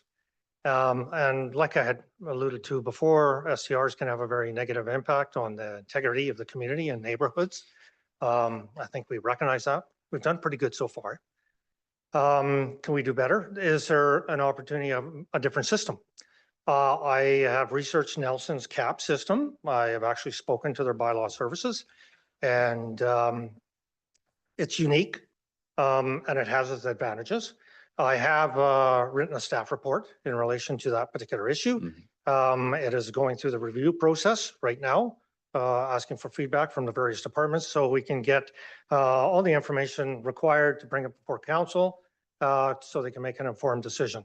And that's where it's sitting right now. But I have definitely researched it. Thank you, Officer. Councillor Shoesmith. Thanks, Mayor Milligan. Boy, there's a lot here. Now we're talking caps. That's a lot. I wasn't prepared to think about that yet. I'm really happy to see this report in front of us. This is really great. City of Fernie provides an awful lot of services to an awful lot of people. And we do so largely on the back of the taxpayer, the residents. People come here and enjoy the place, and that's very nice, very good. But everything they're enjoying tends to be subsidized, from the pool to the rink to trails, what have you. And there's not really much of a large benefit to any particular resident unless they're the one who owns the STR in keeping these things low. And even in that case, these costs are simply just passed on to the renters, which we have no shortage of. For my part, I would be happy to see this number raised up towards not necessarily the top of that pack. Those are some pretty eye-watering numbers, but definitely into the higher third. And I think that using that money to either offset the taxes for the residents of the town would be a good use, or perhaps putting it into some sort of infrastructure or maintenance reserve, you know, to continue drawing people to the town as it's been. Thank you. Councillor Ramirez. Thanks, Your Worship. I kind of like both councillors' proposals here. Maybe I'll just ask either of them, why don't you just drop on motion? I'm going to support both of you guys. Well, I think we can amend the motion that's in front of us, of course, the staff recommendation when we get there. And it sounds like we are going to receive a report on a cap, or the management of, not a cap specifically, but the management of STRs in various communities and options. Is that correct? Yeah, it's correct that, Your Worship, that I have it prepared and then just waiting for the feedback, the review, and resolve the comments and concerns brought forward by staff, and then bring it before council if they so desire. Thank you. Councillor Ida Kelly and then Councillor Hamilton. Thanks, Your Worship. I have to concur with Councillor Shoesmith. Looking at the numbers, and I think one of our speakers spoke to it as well. I would like to see the fees increase more than the suggested fees. Being in the top third might be where we should be at, given the impact that you talked about. You know, the waste, the noise, the other things like that, right? That are affecting the town, and given the fact that Fernie taxpayers do subsidize a lot of the things that visitors really enjoy around here. Councillor Hamilton. Thank you, Your Worship. the thought occurred to me with the condo hotels specifically, knowing that some of them are individuals' primary residences, how would we in our process, if we had separate fees, differentiate, if someone lives in one of our condo hotels as their primary residence, but we have a condo hotel STR fee, what are they going to get charged? The primary residence or the condo hotel fee? Pretty straightforward is that they would have to supply all the information under our STR bylaw to prove that that's their primary residence. All the ones that we've seen have come from people that are living elsewhere. They own these condos and the owners are all over the world. And unless they can supply that information by driver's license, and then lots of times we look at the homeowner's grant. If you haven't applied for the homeowner's grant, that raises a big flag for us. Why not? Right? So, yep. And just, sorry, Councillor Ramdas, is your hand back up? Okay, I'll just ask this. On the heels of that, why the differentiation between condo hotel and primary residence in terms of fee? Because amongst other things, we heard earlier that condo hotels seem to have the parking sorted out. The residential STRs, apparently the primary residents don't. So there's probably some logic in having it at least the same for both. Yeah, the different fees for the condo hotel or the primary residence is based on the fact that a condo hotel is a commercial business. They buy the hotel or the condo and it's meant to be rented out as an STR. Okay. Primary residence, you have to be there. That's where you live. And so that reflects a different fee. Condo hotel can be rented out, 365 days out of the year. Your primary residence, I've seen people, they go to Kukanusa for 2 months and they rent out their primary residence while they're in summer and they're enjoying their trailer, Kukanusa. Some people go on vacation, they rent it out for a month, but you have to be there, right? And there's a reason for that, because having a primary residence stipulation, the owners are on the property and then they're more apt to be very conscious of the people that they rent to. And if problems exist, that's their house. Very few people want to see very rowdy tenants in their own house. And so they take, and they got to live in the neighborhood, right? So. Councillor Ramdas? Thank you, Your Worship. Officer Kramer, can you hear me? Sorry. No, he can't. He cannot. Okay. Your Worship, if you may, could you ask Officer Kramer what the timeline is for him to bring back the report to the council with regards to both the cap as well as further work on this bylaw? The question is, when can we anticipate the report on the cap or the management of STRs in the community generally, and the potential changes to this bylaw? Like, what are the timelines we're looking at? The report is, like I said, in a review process, and there's some internal departments have raised some concerns that need to be addressed. We get to them as soon as we can. I don't know an exact timeline. We got to look at the current legislation, if it allows us to do the things that we want to do. And then once we resolve those, we can bring them for council. I would be loath to give you a definitive time. Okay. Because I don't know all the nuances of actually what has to go into that report from the other departments before I can bring it forward. Thank you, Officer Kramer. Mr. Bornowski? It is tentatively penciled in for the June Committee of the Whole meeting in our look ahead calendar. But we looked at that in our initial review because we wanted to look at STR fees and fees in general being the first hurdle to look at. Moving into the provincial regulation, adopting their reporting platform, sorting that stuff out, and then starting to look at how are we going to manage in the years ahead caps or volume management for STRs.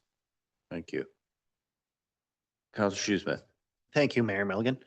I'm not necessarily opposed to a good rowdy party, but I will say that if you can afford a condo in Fernie that you're just not at hardly ever, you can probably afford a moderate increase in fees in order to help us fill our moonscape potholes and what have you. As far as the cap discussion goes, I'm of two minds. I'm inherently a laissez-faire capitalist kind of guy, let people do what they will, but I would take Venice as a cautionary tale. If anybody's unaware, essentially nobody lives there anymore. It's all rentals because nobody can afford to live there. It's a complete shell of the city that it used to be. So I look forward to the cap discussion when that gets here, and I hope we can get the fees sorted quickly. As do I. On the timeline question, sorry, Councillor McCusick, I saw your hand there, but I wanted to ask so this is a change to our business licensing fees for a specific tranche. What are our consultation and communication engagement obligations for a business license fee change? Do we have a sense of that? Is there a legislative requirement? Mr. Bornowski, do we know? Yeah, I'd like to hand it to your corporate officer if. Yeah, certainly. Your worship, we would probably need to provide 2 weeks worth of public notice to the community and then provide a platform for them to provide some feedback and commentary, whether that is by a hearing or if that is by any other platform that we so choose. No, perfect. Thank Yeah. you. Councillor McIsaac. Thank you, Your Worship. I feel compelled to ask this question, even as we're all leaning into the increased fees thing. And this is more of I guess, a question with regards to who's operating STRs. So I think we're all thinking here in STRs as people who have large homes with lots of rooms and all that stuff. Do we still have like the little old widower or widow who's operating a bed and breakfast once in a while in order to earn PIN money? Like, is that still a situation that exists in our community, and are we potentially pricing them out of their ability to do that? From all the 88 primary residence STRs, I don't know of any that are like a bed and breakfast and where the situation you've described exists. Yeah. Thank you, Officer Kramer. Councillor Nixon. Thanks again, Your Worship. I am leaning towards the increase in fees, and I think we should be in line with the regional district with both primary and primary residents as well as non-primary residents, just so that we're in line with the regional district as well. So just so there's no confusion and stuff like that. But also for the burden of tourism that we experience as a community. So. Thank you, Councillor. Councillor Hamilton. Thank you. My question is the opposite end of the housing ownership cycle from Councillor McIsaac. With those 88 primary residences, do we have a sense of how many of them might be first-time buyers who are using an STR to help supplement their mortgage payment or build up a little bit more equity into their primary residence? That would be a great statistic. I've heard feedback from the community. You know, when I'm talking to these people that are applying for STRs, I kind of do an ad hoc survey, and cost of living here in Fernie is a big reason. Some of the reasoning why we're researching other things to give people an opportunity for different types of accommodation, tourist accommodation. And so, but I wanted how to get that definitive information. People have expressed to me that the supplemental income from STRs greatly assist them with the cost of living here in Fernie. Flip side of the coin, of course, is the housing crisis. And how is the STR market affecting long-term renters? And it's not an easy thing to deal with. But I can tell you that a lot of people have expressed to the fact that their secondary dwelling units sit empty for 8 months to 10 months out of the year. They use them for 2 months for family and the rest of the time they sit empty. Would they like to have additional revenue to assist them with the cost of living in Fernie? Absolutely. And that's, something that council, we're going to bring forward and council can make a decision, go from there. What are we trying to achieve in regards to the housing crisis? Are our regulations actually achieving that goal? And it's hard to get those firm statistics from people, but the cost of living is consistently an issue when people are applying for STRs. Thank you, officer. Yeah, reading even that report from, I'm sorry, was it 2017? There was a few people or the minutes from that hearing, there was a few people who spoke to that they couldn't potentially afford to live in Fernie if they didn't have the supplemental income from their STR. Yeah, as a note, there is the 2017 survey that's attached to tonight's agenda. And on page 112, there is a couple of questions that were posed. Even though the survey is a little bit dated, it said, what should a short-term rental license or permit cost? The majority of the respondents indicated that it should be over $100. And that was back in 2017. And the other information that they provided on that survey is where should those revenues go to? And 37% of the respondents, just over 37% said enforcement and administration of the STR regulations. So that gives you an indication that the public is concerned about STRs in their neighborhood. And it's usually the primary residence ones we're talking about here. The stratas like Silver Rock are taking care of business quite well. And so we don't get those complaints. So even back 8 years, approximately 8 years, people have indicated more than $100 would be fine for an STR license. So thank you. Councillor Shoesmith. Thank you, Mayor Milligan. I'd just like to point out that by raising these fees, we're not necessarily taking the money from those people making those rentals. We're taking them in the end from those renters. The cost of buying a short-term rental in Fernie for your weekend will go up. That's basically what will happen. It's not really going to affect anybody's bottom line because it's a cost they all face, and their only competition really is with each other. Councillor Ramadas. Just to add to Councillor Shoesmith's point there, Your Worship, it is also around, this is not so much about equity here. Like, I understand, there is a subset of people who are probably first-time homeowners or seeking some additional income to being able to afford to live in Fernie. I get that. I think that argument is valid. But at the end of the day, I think one of us spoke about the hidden cost to the infrastructure that we are talking about here. And if you have extra additional suites, there is actually a real tangible effect on our infrastructure. And that is the angle that I want to explore more of, like how much can we recoup this so-called ghost hidden cost that we have on our infrastructure. And which is why I am in favor of increasing the STR fees. It is not so much around revenue. Well, while it is just still around being able to recoup the cost on the effect on infrastructure. Yeah, I can't disagree with that.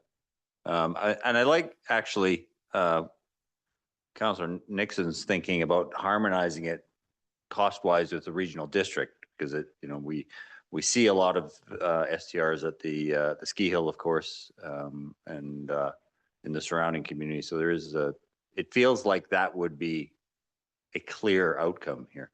Councillor McIsaac. Thank you, Worship.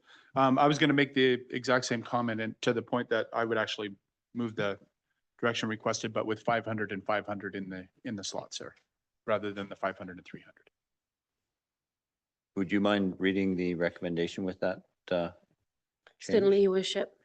The staff recommendation is that committee direct staff to bring forward an amendment to the business licensing and regulation bylaw number 2028 to increase short-term rentals business license fees to 500 for a condo/hotel and 500 for a primary residence. Moved by Councillor McIsaac, seconded by Councillor Hamilton. Any further discussion? Councillor Shoesmith and then Councillor Audie Kelly. I was more hoping for something in the $500 and $700 dollar range. Councillor Audie Kelly. I agree, Your Worship. I was hoping that we would actually harmonize with the RDK on primary, but on the condo hotel, I would like to see it higher.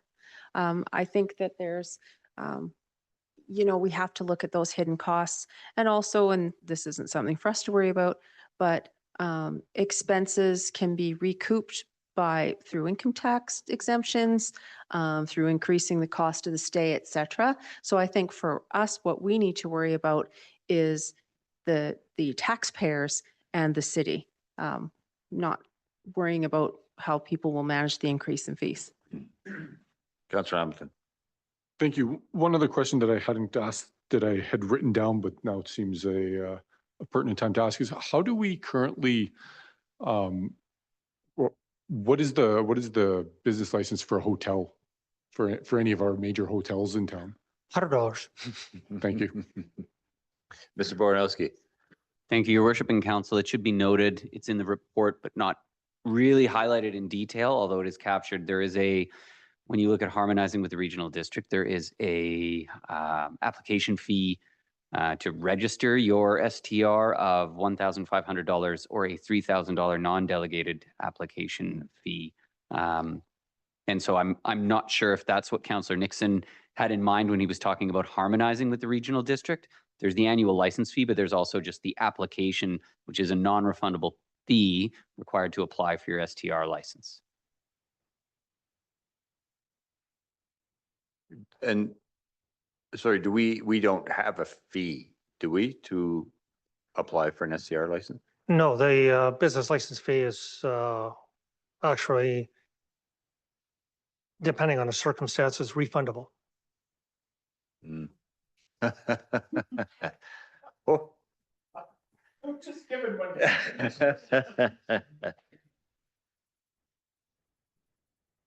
Yeah, that's an interesting question. Councillor Shoesmith. I just like to, thank you, Mayor Milligan. I just like to provide some backdrop and some color to this in that, I mean, this is the council and a city that is full well aware of how much we need money for pipes and streets and things. And we have very spirited, bordering on acrimonious debates about taxes. And, everybody acknowledges we're between a rock and a hard place on those issues. And this is one small place where we can actually recoup something that we're not just taking from the taxpayer, at least directly. Did you have a comment, Councillor Audie Kelly? I have to say that I support exactly what Councillor Smith said. And clearly we need to revisit our business license fees as well. I don't know if we can motion that tonight because it's not in the agenda, but certainly at some point. Officer Kramer, do you want to comment on business licenses? Thank you, Your Worship. Just of note, something of interest, the 2017 survey did indicate that 30% of respondents indicated that general revenues, the business license fees to go in general revenues to offset tax increases. Thank you. Councillor McIsaac. Thank you, Worship. Just in the fulsome of the debate, I want to ask about what Councillor Shoesmith just said. If I look back at where we arrived at with the licensing for STRs and condo hotels originally, it makes sense that it was $100 because that's what we're charging for business license. So the justification was you're operating a business, you get charged a business fee. This is very normal. It's acceptable. When we're picking numbers here, I'd prefer if it wasn't arbitrary. And that we actually have some justification for the specific numbers that we're picking. So 500 and 700, I don't know what that relates to. And it's not necessarily that I'm married to harmonizing with the regional district. That does seem like the most likely thing to harmonize with since we are surrounded by them. And potentially our short-term rentals in the community are competing with the short-term rentals that are on the outside of our boundary. So I don't know if we're accidentally creating a disadvantage for them. Yes, I recognize that there are costs to the community of having there. There's also many benefits. Most of those people that come here spend lots of money. So I don't want to dismiss that either. I guess what I'm looking for here, and maybe Councillor Shoesmith wants to speak to this, what is the reason for the specific number pick, right? Like, is it, as opposed to arbitrary, do we have some reasoning other than I just want to make it higher? Councillor Shoesmith? Thank you, Councillor McIsaac. Well, it's half of 6 of one, half dozen of the other. It is, yes, it would be nice higher. The question is how much higher? I think psychologically, and when you're working on something, if you're doing business, $1,000 hits a lot different from 500. And I think it's interesting that their condos and such are sitting at 500, as are the resident type, you know, little old lady type of scheme. I think that we should actually differentiate for those. I also think that the people with that type of business have an opportunity cost should they choose to leave. And certainly $200 is not going to trigger that opportunity cost. Like, I'm not going to just move to the RDK now over this difference. It's a piddling enough difference that really in 6 months, nobody will even really think too hard about it. And it won't impact any business, but it will show up as a small, albeit positive little number in our ledger. And I hark back to my earlier point that, you know, we are debating vigorously every single 1/10 of a point of tax that we're going to levy. And if we can find even a 1/2 of a 1/10 of a percent, I find that that's worth it. In short, it's not a number derived from math and business. It's a number derived from the fact that I'm certain almost nobody is going to lose their minds over that difference, but it will show up as extra potholes patched or money in our reserves. Thank you, Councillor. Councillor Nixon? Thank you, Your Worship. I just when CRO Baranowski mentioned the application fee, I did remember that, but I think that ship has sailed with the amount that we have, the amount of short-term rentals that we already have. The regional district just launched theirs last year with a temporary use permit, I believe. So I think that ship has sailed. I don't think we can charge an application fee at this point. Maybe for new ones, I don't know, but not to be in harmony with that sort of idea. Also, I just had this thought that because we, you know, let's say we had increased this by $25 a year every year since we introduced this in 2017, we would almost be at $500 now. So I mean, potentially, I know that we have this motion on the floor, but increasing it by $25 a year might get us out of the boat that we're in, where we forget about things and have to redo, or not forget about things, but leave fees stuck where they are. So in 5 years, it's going to be actually $625, right? So we're not behind the 8 ball. So that's just another thought that I had just now. Thank you. Thank you. Yeah, and you make a good point, though, that the application process, like we currently don't charge anyone for a business license application, and the application of the regional district is for a temporary use permit, which is quite a different animal than a business license. So, Councillor Ramadas. I forgot what I was about to say, Your Worship, but I'm really happy to see a rare sense of unanimity on this particular aspect. Thank you. Not at all. So Councillor Shoesmith is proposing an amendment to the, and I'll look to our corporate officer on how we handle this, an amendment to the motion on the floor. Yep, that the motion be amended to $500 for condo hotel and $700 for primary residence? Yes. Other way around. Other way around, thank you. Okay, let me say that again, please, just for clarity. That the motion be amended to $700 for condo hotel and $500 for primary residence. Yes. Moved by Councillor Shoesmith, seconded by Councillor Roddy Kelly. Discussion. Councillor Hamilton.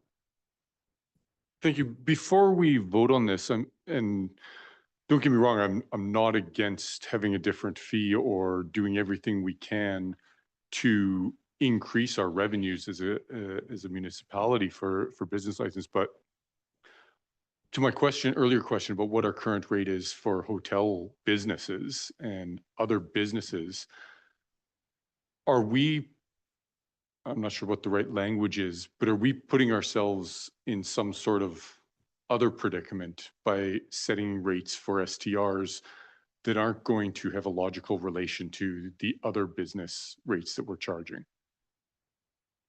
I look to staff. Is there? Yeah, through to council, these rates will kick in January 1st or for new STRs that come in and register throughout the year.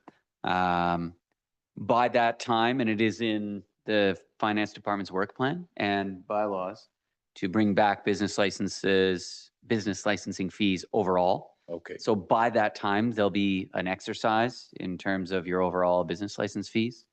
I'm likely to advocate with staff for a regime where we look at the costs different types of businesses drive in the community and then try and set fees in an equitable way so that they recuperate those costs. And those costs for STRs are the increased demand on our services, like at the pool. I don't know if on a rainy day you try to go to the swimming pool, but it's packed with visitors, and on our infrastructure. And for others, it's simple things. What's garbage pickup? What is snow clearing? What is XYZ? Or do you want to see a service lift related? And should there be an increase in business license fees related to a specific service area council wants to see adjusted for that specific business type, as an example? So that stuff's coming, and is generally done through a consultative process with the community as well. So I wouldn't want to look at an overall business licensing regime change without doing that direct engagement. Thank you. Further? Thank you. Well, I guess, as a bit of a follow-up to that response, could we, if after we go through that exercise and we find out that actually the costs for waste removal, impacts on the aquatic center and everything, the $500 and $700 is actually too low relative to other things, when would we have the opportunity to revisit this? Could we immediately revisit an increase, or would we have to wait a year or anything like that?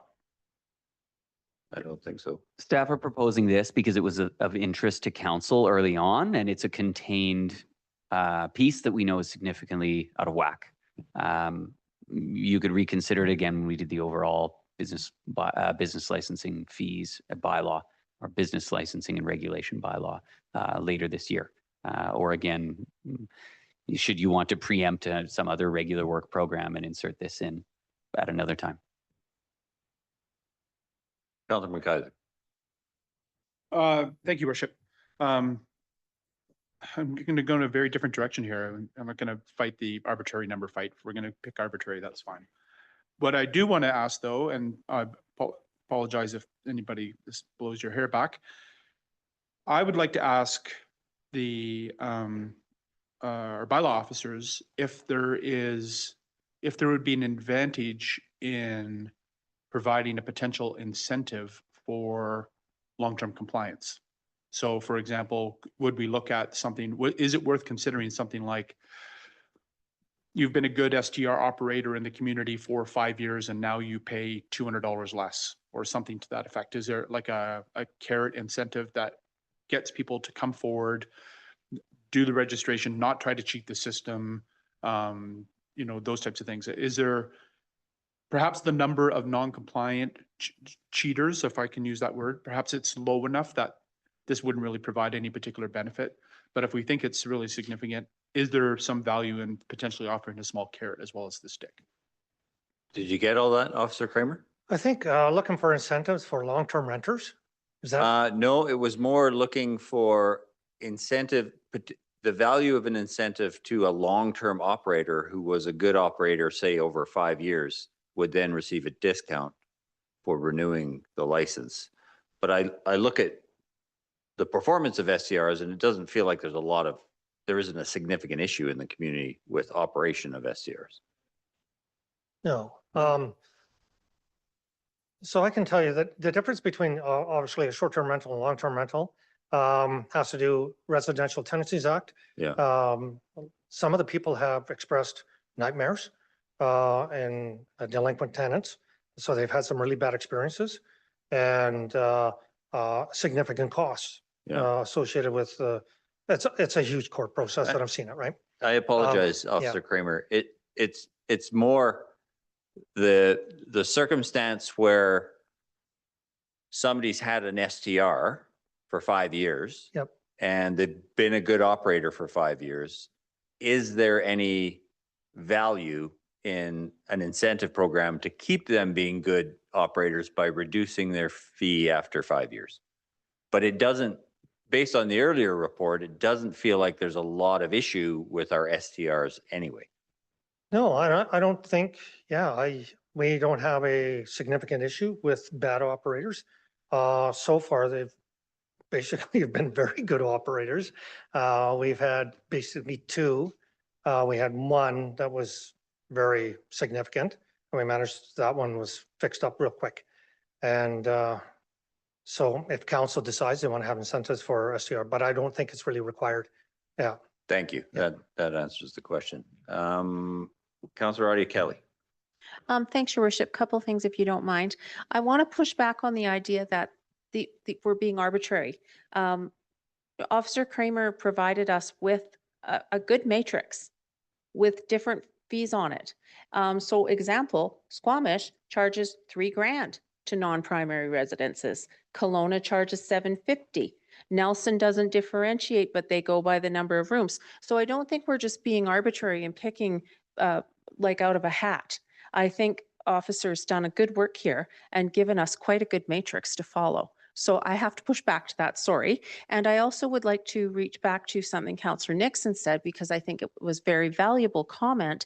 And I'm not sure that $25 would be the right fee, but building increases automatically into the bylaw might be something that we could consider. And I'm not sure if we need to add that to the motion now, or if that's something we could discuss later. Mr. Bornowski, you want to speak to that? Thank you.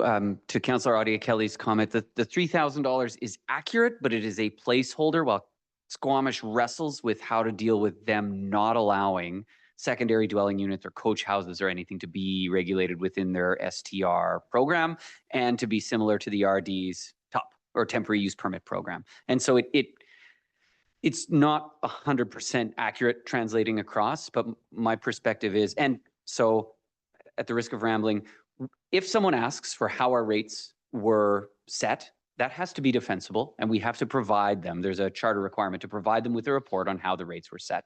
And from my perspective, a staff report providing a list of comparators and a healthy discussion at the council table, analyzing those along with staff support is a legitimate way of setting those rates. Thank you. Councillor Ramdas. Thanks, Your Worship. I think all the questions I had was answered in this conversation itself. Like what I quickly picked up from officer's report was there was only just 2 non-compliances so far. So compliance has not been an issue so far. So my question to Councillor McIsaac is, what problem is he trying to solve here by proposing tax or a fee holiday to compliant STR owners? Direct question, Councillor McIsaac. Yeah, sure. I wasn't proposing it. I was asking the question if there was any benefit. Yeah, fair enough. Councillor Shoesmith. Oh, yeah, thanks, Mayor Milligan. I'll be brief this time. Yeah, the arbitrary number was me basically seeking to be in the top third or top quarter of the spread there. Just because if there's a 0.25% of our property tax increase laying around, I would like to pick it up if I think it's not going to ruffle too many feathers. Thank you. Other comments, Councillor Artie Kelly. Thanks, Your Worship. Can we just revisit the fact of what the mechanics would be if we did want to build an annual increase in? Like, do we need it in this motion? Do we not? That didn't get answered. Mr. Bornowski. If council wants to further amend the motion, they can provide that direction now, or they can provide that direction when we bring back the business licensing bylaw overall. My preference would be the latter, because I think there are larger considerations, both in terms of caps on what you can charge in terms of business licenses and what an escalator might do in providing equity and strata or levels within that overall regime. Yeah, and there's probably a certain legal framework in terms of applying escalators to some business licenses, but not others. There's maybe some challenges there. Yeah, Ms. McElwee and I have to do some research there. And our bylaw enforcement officers, I just have to admit it, DCC's, ACC's business licensing bylaws, there's always a bit of detail, and I'd rather bring a report back to you when we do the overall program. Okay. With that, I will call the vote on the amended motion, or the amended motion and the amendment. Oh. Did you sort of signaled you want?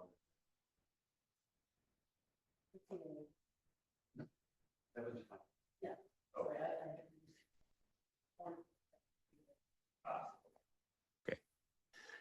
So the amendment? Would you mind reading it again? The motion is amended? Or the motion as amending motion? The amending motion. Okay.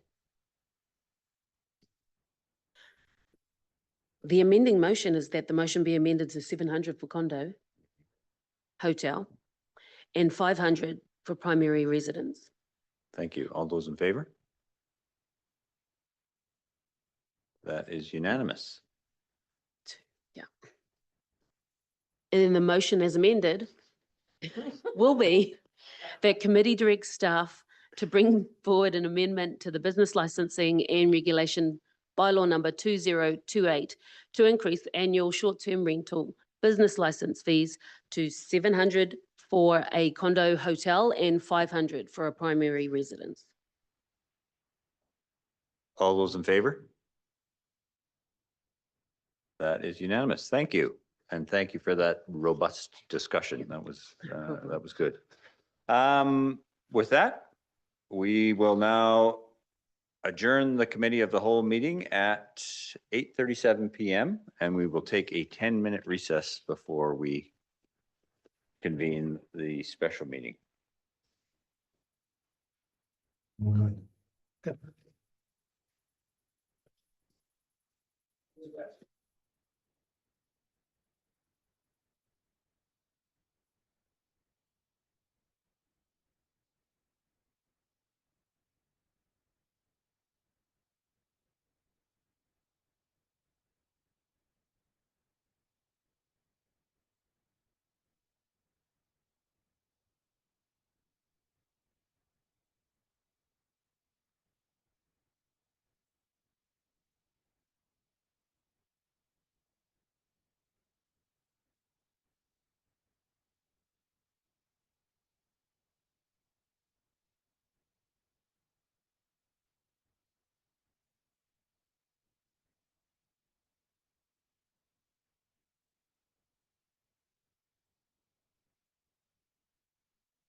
Well, look at the regional districts, they're building society, we're building 14, 16 room mansions. Specifically, yeah. Shall we reconvene? Ms. Rhodes, thank you.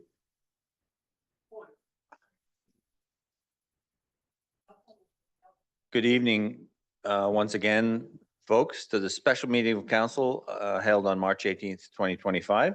And once again, Kisukukit, we acknowledge the city of Fernie is located within Kukitamakas, the unceded territory of Yakutat Nucleate. Pardon me. We recognize that we live and work within their vast lands. Akanahunik are from Yakutat Nucleate and are members of the Tanaha-speaking peoples of British Columbia, Idaho, and Montana.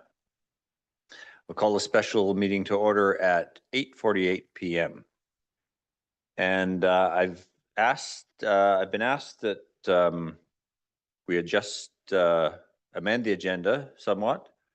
That we move the agenda be amended in order to deal with item 6.1, municipal consulting engineering services, as the first item, to allow staff to report and get on their way.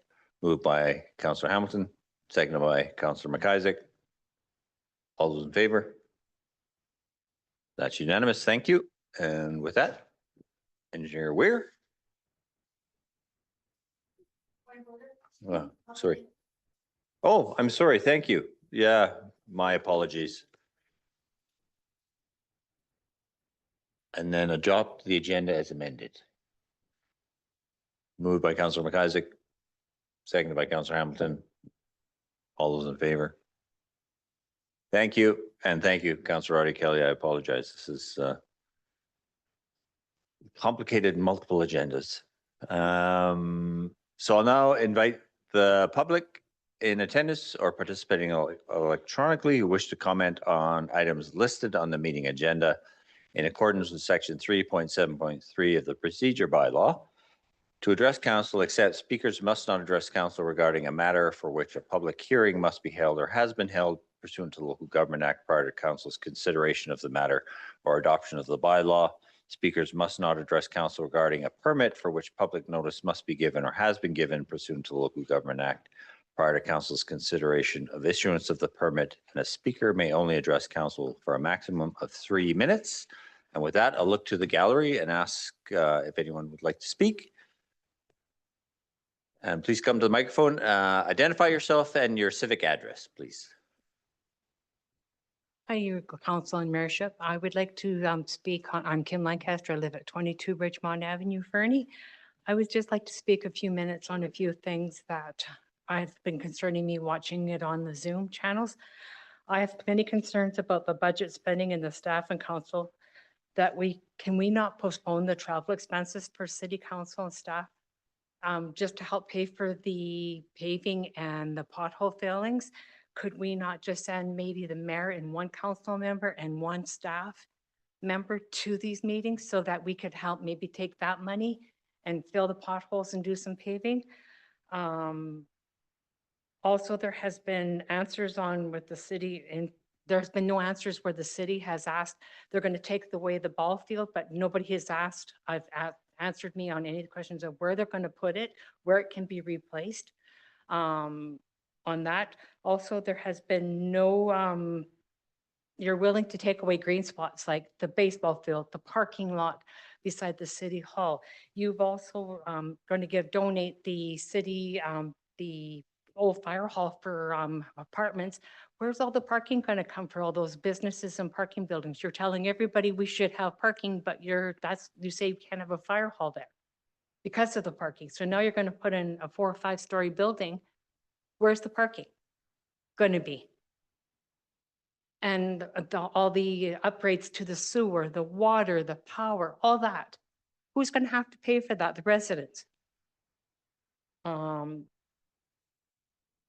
Why is there no, and I don't want to sound mean or being rude or anything, but why is this council not asking or giving any advice to how staff can give themselves very large like raises without coming to the community? It's us taxpayers that pay all of your wages. And some of us are on limited budgets. Is this council willing to kick the rest of us regular people that live here out and only have part-time residents so that you can vote in what you want, when you want, how you want? There's a lot of us regulars that were born and raised here that would like to stay here. But with all the stuff that's going on, you're telling us you don't want us here. You're taking away a lot of stuff that we worked as citizens and as regular taxpayers and long timers paid for. And we've got nothing. What do our taxes pay for? We're finding that we've got nothing. We're getting nothing in return, but taking away more and more and more of our green spaces and our ability to walk down the street and be able to talk to people. Now that's all going because you guys are just, it's increase, increase, increase. I would like to thank the council and the staff for listening to some of my concerns. And I'm hoping that somebody would at least consider the regular taxpayers on how things are going to be paid and our emotional and physical stability of this town. Thank you. Thank you, Ms. Lancaster.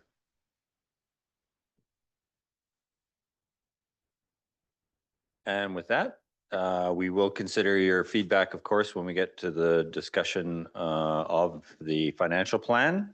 But in the interim, Engineer Weir.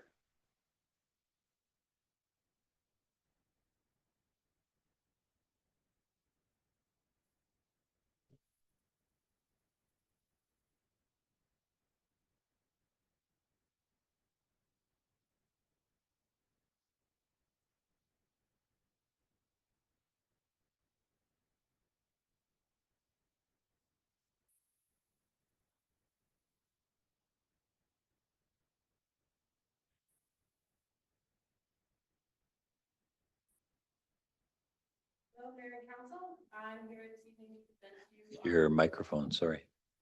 Apologies. No. Hello, Mayor and Council. I'm here this evening to present to you on the outcomes of the city's request for proposals for general municipal engineering consulting services. The general engineering services contract is expiring and the city needs a new general engineering services contract to support the city's capital program delivery. So we issued a request for proposals that was advertised publicly from January 20th to February 14, 2025. And the RFP was to solicit interested firms to enter into a 3-year non-exclusive contract for municipal engineering and consulting services for the administration, planning, and implementation of the annual capital works program and general consulting engineering services.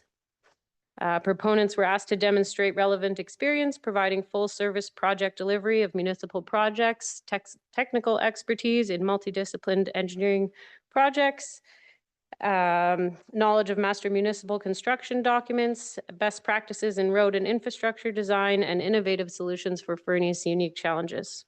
At the closing of the RFP, we received 4 proposals from the firms listed on the slide, and the proposals were evaluated against the listed categories. And you'll see a strong focus in the weighting on firm experience and key team member roles and responsibilities. Following the evaluation of the proposals, it was unanimously determined that ISL was the best candidate to form the city's prime engineering consultant, a service they have been providing since 2015. ISL has worked with every facet of the city's infrastructure on over 70 projects, such as capital project planning, including budgeting, preliminary and detailed design, and construction inspection for our utility and roadwork programs, preparation of planning documents such as the Integrated Infrastructure Capital Plan, maintenance and operation of the city's water, sewer, and stormwater infrastructure models, and development reviews, building and structural assessments, and transportation network assessments, among other activities. ISL has developed a strong relationship with the city, with strong communication and a desire to see exceptional work performed. They provided competitive rates for project managers, field inspectors, design engineers, and senior engineering advisors. And they will provide a significantly lower disbursement rate of any of the proponent compared to the other proponents, and they will perform the required services with no travel costs.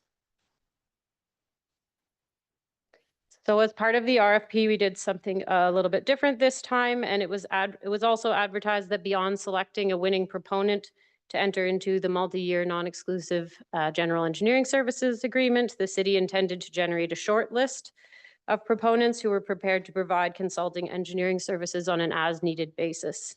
Staff see value in building partnerships with multiple consulting engineering firms who may have the expertise and capacity to support the city's programs and needs. And based on the evaluation of the proposals, the engineering department recommends the selection of McElhaney Limited as a highly qualified and excellent choice for the shortlist. They've collaborated with the city to date across a range of disciplines, primarily in the hydrotechnical engineering space, focused on our dike improvements and floodplain mapping. They're currently engaged in our wastewater outfall design that is ongoing.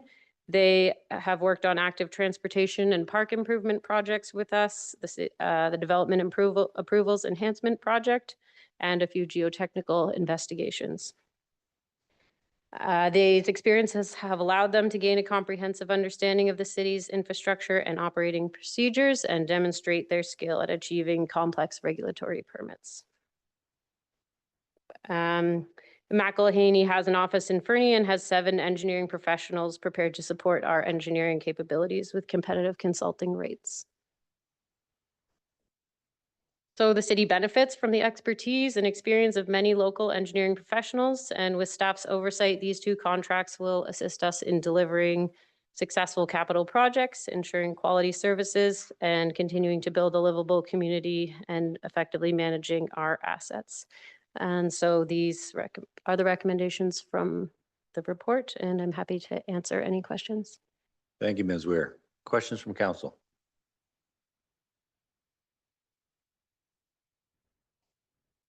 Seeing none, I don't think anyone online has raised their hand. Nope. I'll ask our corporate officer to read the recommendation. The staff recommendation is that council award a 3-year contract for the city's prime general municipal engineering and consulting services to ISL Engineering and Land Services Limited, and that council award a second standing engineering consulting services contract to McElhaney Limited, and that the mayor and corporate officer be authorised to execute the contracts. Moved by Councillor Shoesmith, seconded by Councillor Hamilton. Is there any discussion? All those in favor? That is unanimous. Thank you. Thank you, Engineer Weir. Which now moves us on to back to item 5.1, 2025-2029 financial plan bylaw, third reading and presentation by our Director of Finance. Did you have any? Thanks, Mayor Milligan. No, just because this is the third reading of a bylaw, I have no slideshow. Just the bylaw in your report, but happy to answer questions. And I'll look to council. Any questions? I wonder, Mr. Burdett, I know we've had this conversation before and it was raised by the speaker, but this notion of arbitrary and excessive raises staff is giving themselves. And I wondered if you can speak to that and clarify for folks what it is they're actually seeing. Sure. I am going to, I'm assuming it's with respect to the Sophie report that goes out every year? Yeah, and I think that's largely where the misunderstanding arises. And I know we've talked about providing an additional tool of either interpretation or clarification when the Sophie is published, but just to give a sense that the Sophie report, amongst other things, doesn't reflect people's base salaries. Correct. Yeah, Sophie report is published every year for anyone that works for the city earning over $75,000 in a year. But it includes things like expenses for travel to attend a course or something else. And it also includes base salary and then any payouts for things like overtime that staff have earned. And, you know, exempt staff overtime is a separate policy that was adopted by the city in the mid-teens. And I think the intent of it then was to attract people to work for the city. And so that, you know, that's why that's an option. That's why staff is able to earn overtime and bank it and or use it. But so in terms of base salary, you know, nobody's salary at the city has increased by more than the inflationary measures in the last 2 years, especially while we're still negotiating contracts with certain with our you know, we have 2 agreements that are expired at the moment. With unions, yeah. And so sorry, Sophie, you know, it looks like there's a large increase, but there is no large increase in people's base pay. It just so happens that, you know, certain people get paid out at certain times of the year for overtime. Thank you for that. sometimes. And can you or Mr. Bornowski speak to the lack of an increase based on the collective bargaining that's currently underway? Sure. The exempt staff's inflationary increases are tied directly to the bargaining units. So until they're negotiated, exempt staff also doesn't get inflationary increases. And so how long has it been? You don't have to be precise, but since staff had an inflationary increase? It's almost 2 years now since that's happened. Yeah, thank you. February 2023, March 2023, April 1st, I believe, 23. Yeah. Thank you. Mr. Bornowski? Yeah, if I can, there are some small exceptions, and that is where staff have reclassified or changed jobs, or where the compensation is based on a survey of 14, I believe it is 11 or 14 comparator municipalities. So we had a number of positions that we highlighted and circled because they were paid considerably lower than the average. Those that were paid above the average were frozen. Those that were paid below the average have received an increase to bring them up to the median. So the exact middle point of the comparators, so that we're paying the median for a position that it would be paid in other comparable municipalities, whether that be Sparwood, Cranbrook, Revelstoke, Rossland, some RMI, some other municipalities. So there have been some bump ups for employees who were below, but again, it's not, they're 3%, I believe, 3.5% per year in the steps as they work through to bring them up to the median, and then that's where you sit. Yeah. Thank you. I appreciate that. Councillor Adi Kelly?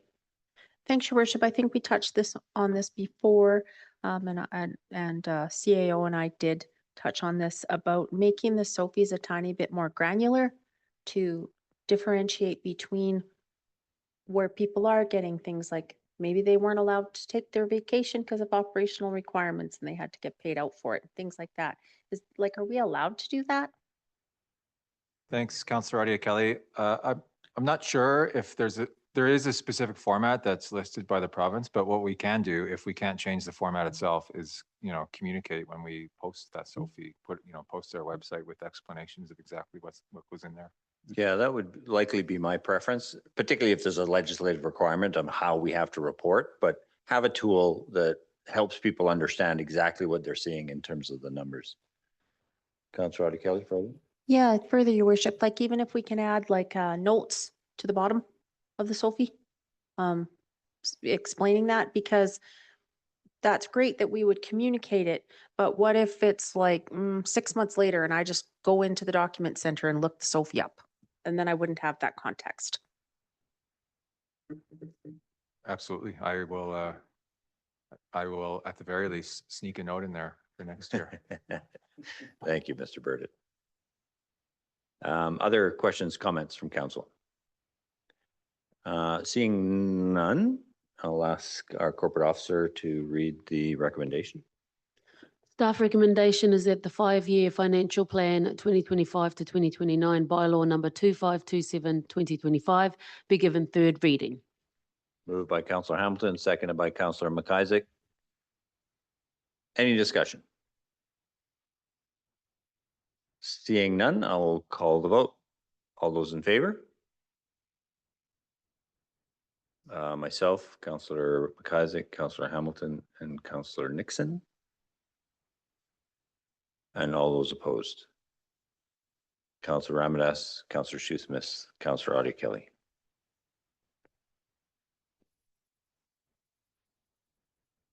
Thank you.